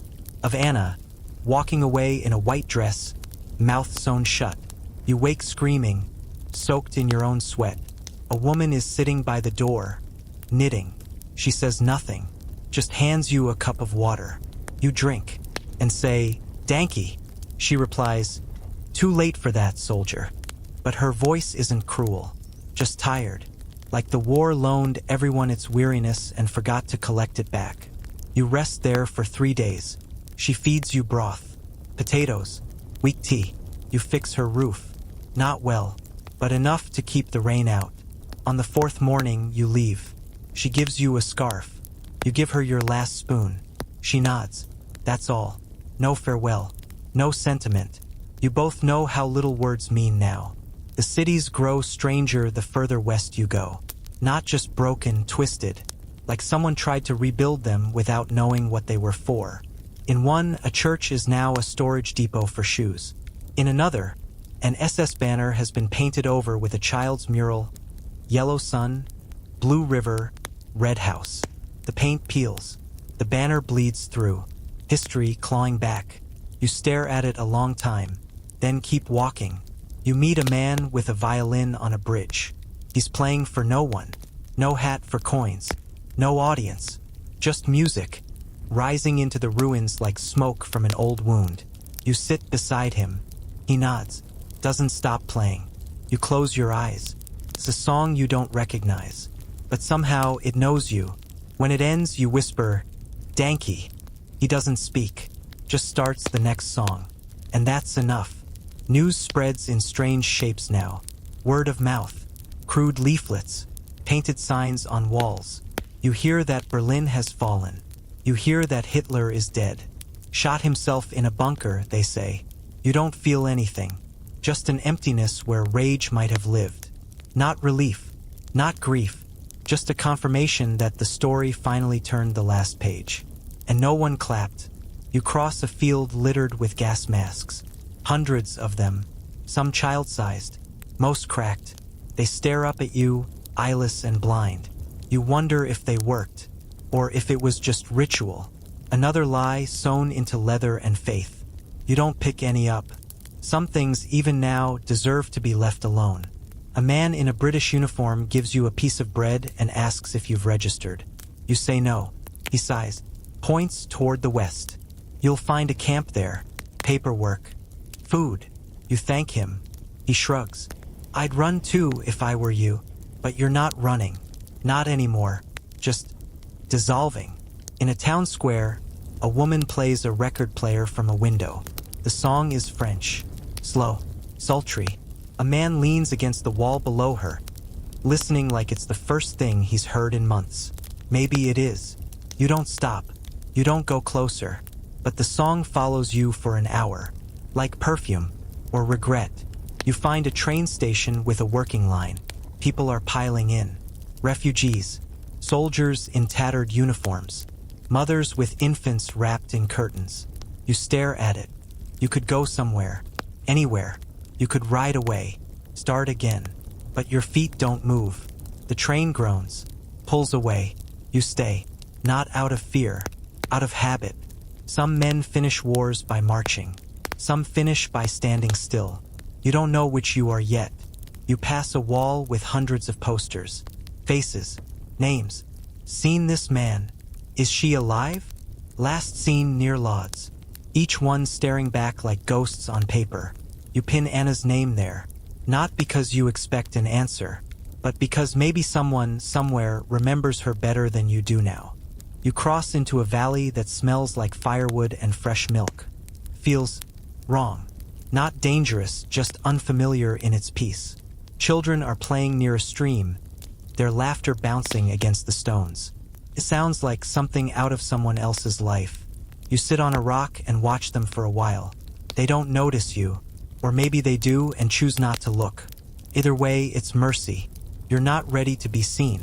You carve your name into a birch tree. Small, low, hidden between knots in the bark.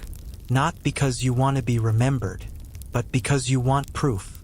You want to know that once your hand was steady enough to write. That once you were something other than what the war made. The tree doesn't object. Its branches sway gently like agreement or indifference. You help a farmer repair his fence. He doesn't ask questions. You don't give answers. He feeds you potatoes, cheese, and beer. At night, you sit beside his fire. He asks if you ever held a rifle. You say, "Too long." He doesn't press. He just nods and says, They told us we'd be safer with men like you. I believed it for a while. You nod. He adds another log to the fire. The flames don't care who you were, only that you're warm now. In the next town, a priest hands you a piece of bread and says, "Do you confess?" You shake your head. He smiles. "Then eat anyway." You do. He places a hand on your shoulder. You don't flinch. You're learning, slowly, how not to flinch. You stop by a well to drink. An old woman is drawing water. She studies you, then says, "You're not young enough to lie well anymore." You laugh. It's rough and short, like tearing cloth. She hands you the rope. You draw the next bucket. The water's clear, cold, real. She drinks from your hands, then says, "Whatever you did, you're still thirsty. That counts for something." You wish she was right. You leave a matchbook on the well's edge before walking on. The kind of gift no one wants until the night gets too long. A boy follows you for 3 kilometers, says nothing, just walks behind. You finally turn and ask, "What do you want?" He says, "To see where ghosts go." You sit down on a stump. He sits too. After a long silence, you say, "We don't go anywhere. We just walk slower." He nods like he understands, then stands, turns around, and walks away. You don't stop him. Some lessons are best left half-finished. You arrive in a village that still celebrates Sundays. Candles in windows, children in clean clothes, bread on every doorstep. You sit outside the chapel, not to pray, just to listen. The hymn is familiar. You hum along, quiet, broken, but in tune. A girl passes and offers you a sprig of lavender. You take it, hold it until it wilts in your palm, then tuck it into your coat, right next to the spoon. That night you dream of Becker, not his wounds, not his scream, just his voice, laughing. He's holding a tomato and arguing with Franz about whether fruit can be trusted. You wake up with tears crusting your face, not because of the dream, because it felt real, because for a few minutes you remembered who you were before the silence came. You enter a shop, first time in months. Your hands shake when you reach for a bar of soap. The woman behind the counter says, "You all right?" You say, "Just not used to choosing." She wraps the soap in brown paper, slow and careful. "No one is," she replies. You place a coin on the counter. She waves it away. "Take it. You smell like history." You smile. She smiles back. Two humans pretending for a moment that the world is simple again. In a burned-out schoolhouse, you find a globe. It's blackened, split, but still turns. You spin it slowly. Your finger traces the borders of a world that no longer exists. Prussia, the Reich. You stop on Poland, then on Berlin, then on a place you don't recognize at all. You whisper, "Maybe I'll walk there next." The globe creaks once and spins on without you. You reach a river crossing. There's a woman playing a cello on the bank. The sound is low, mournful. She doesn't stop when you sit beside her. Doesn't ask who you are. You listen. When she finishes, you whisper, "Danke." She wipes her bow and says, "It's good to play for someone who hears." You ask, "Who do you play for?" when no one listens. She says, "Myself," then begins again. You leave her a pebble. Smooth, flat, from the stream. No words, just wait. It's late spring now, the kind of warm that doesn't apologize for itself. Birdsong spills through the trees like a river finally freed.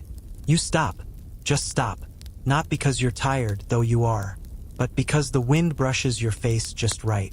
And for the first time in years, your body doesn't brace for pain. You sit beneath a tree. Its bark is rough but steady. Your boots dig into the earth like they've been searching for this place all along.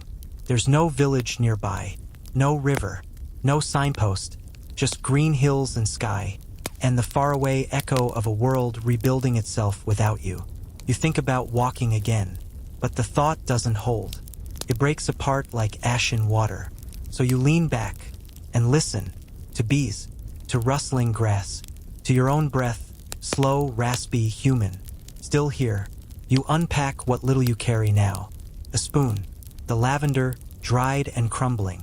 A A strip of paper with your name, smudged. A cracked picture of a stranger's child. And the boots, heavy, worn, but still holding.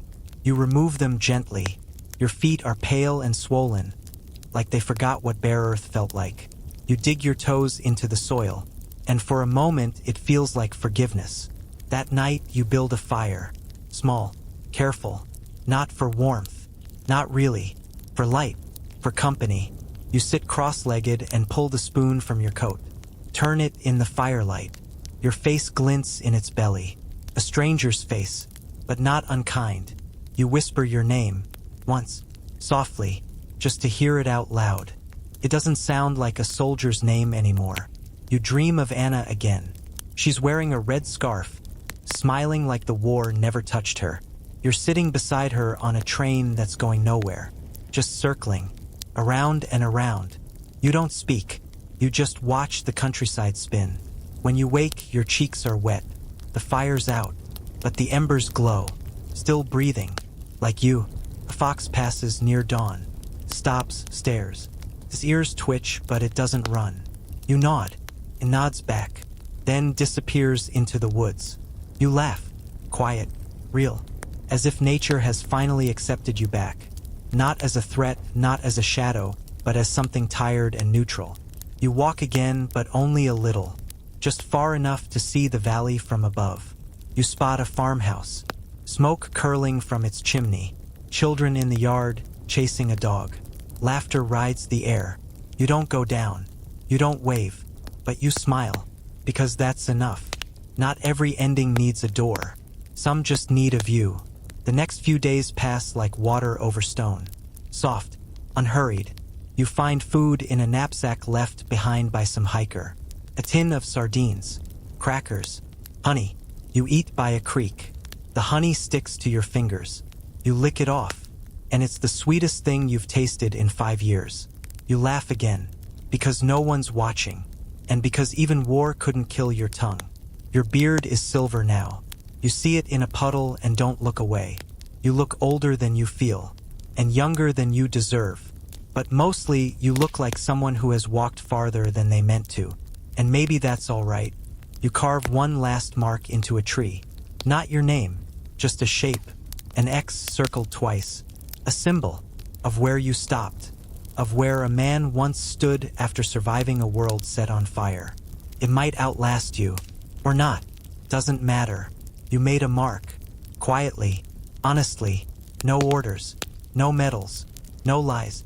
A woman finds you one morning, middle-aged, hair tied back, dirt under her nails. She asks, "Are you okay?" You nod. She sits beside you on a fallen log, offers bread. You eat together. No small talk, no confessions. She doesn't ask what you did. You don't ask where she's from. You share silence. Then she says, "The war's over, you know?" You reply, "For you." She smiles. It's sad, but kind. Then she says, "You can still come back." You say, "From where?" She doesn't answer. She just stands and walks away. That night, you burn the last of your papers. Not out of shame, not to erase, to free them. They curl, twist, and float away. Smoke writing your story in the sky. You watch until the final ash falls, then sleep, and dream of footsteps that aren't yours. The boots are off now, set beside the fire like old friends who don't speak anymore. Your feet rest in the grass, warm from the sun, soft from rain. You run a thumb over the cracks in the leather. You think, these boots saw more of the world than you ever planned. Not through postcards, not through dreams, through mud, blood, footsteps over bones and wheat and silence. You nod to them, just once, and that's enough. The valley doesn't ask anything of you. It doesn't care what uniform you wore. It doesn't care what you did or didn't do or should have done. It lets you sleep in its arms and wake up with dew on your lashes. You begin to understand something. Peace doesn't arrive with a banner or a treaty. It arrives when the noise inside your chest starts whispering instead of screaming. A child wanders up the path one morning. Sticky cheeks, scuffed knees, holding a dandelion like it's a crown. She stares at you, You stare back, neither afraid, just curious. She points to your coat and says, "Are you a wizard?" You blink, then nod. "Sometimes." She smiles, then skips off, humming. You don't follow, but you watch her disappear over the hill, like a page finally turning. You begin fixing things. A bent shovel. A stone wall collapsed by weather and war. You don't ask to be paid. You don't explain why. There's something sacred in mending. It's not about erasing what happened. It's about refusing to let the broken be the only story. You fix a door for an old woman. She gives you eggs. You fix a fence. They give you bread. You fix a child's toy wagon. They give you nothing but a grin. And that grin carries you 2 days. Sometimes you hear laughter in the trees. You stop walking and it's gone. But you smile anyway, because maybe Becker's out there somewhere. Maybe Franz is laughing with his boots off, under his own sky. Maybe Anna is singing again, without fear. You'll never know for sure, but maybe is better than silence. You don't count your footsteps anymore. You just walk to where the ground feels soft. You build a little shelter not for protection, but for comfort. You learn to sleep through the wind. You learn to eat slowly, to breathe in the smell of pine, to listen to owls without thinking of planes. And one night, just before sleep takes you, you hear your own heartbeat. And you whisper, "I'm still here." You begin to speak to trees, not out loud, just quietly inside. You thank them for shade. You apologize when you take a branch for firewood.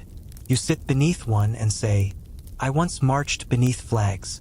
Now I sleep beneath stars." The tree doesn't reply, but it doesn't turn you away either. That's enough. People begin calling you something. Der Ruhig, the quiet one. You hear it behind doors, over stews, between footsteps. You don't mind. You've been called worse. You've been called better. This one fits, like a coat finally broken in, like boots that walked their miles and earned their stillness.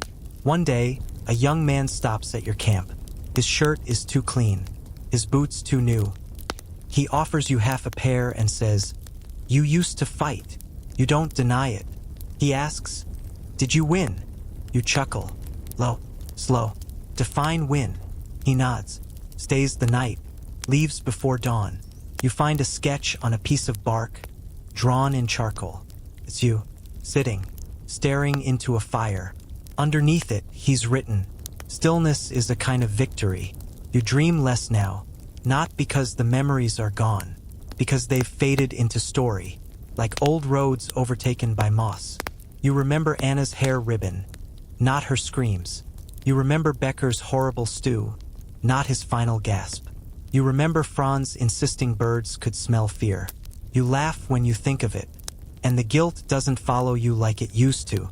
One afternoon, it rains so hard it sounds like applause.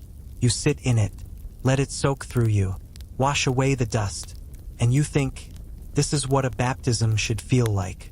Not in a church, not from a man in robes, but from the sky itself, reminding you that dirt and death don't own you. Not anymore. Years pass, or maybe just seasons. Time doesn't feel the same here. You see the same fox twice. You name him Walter.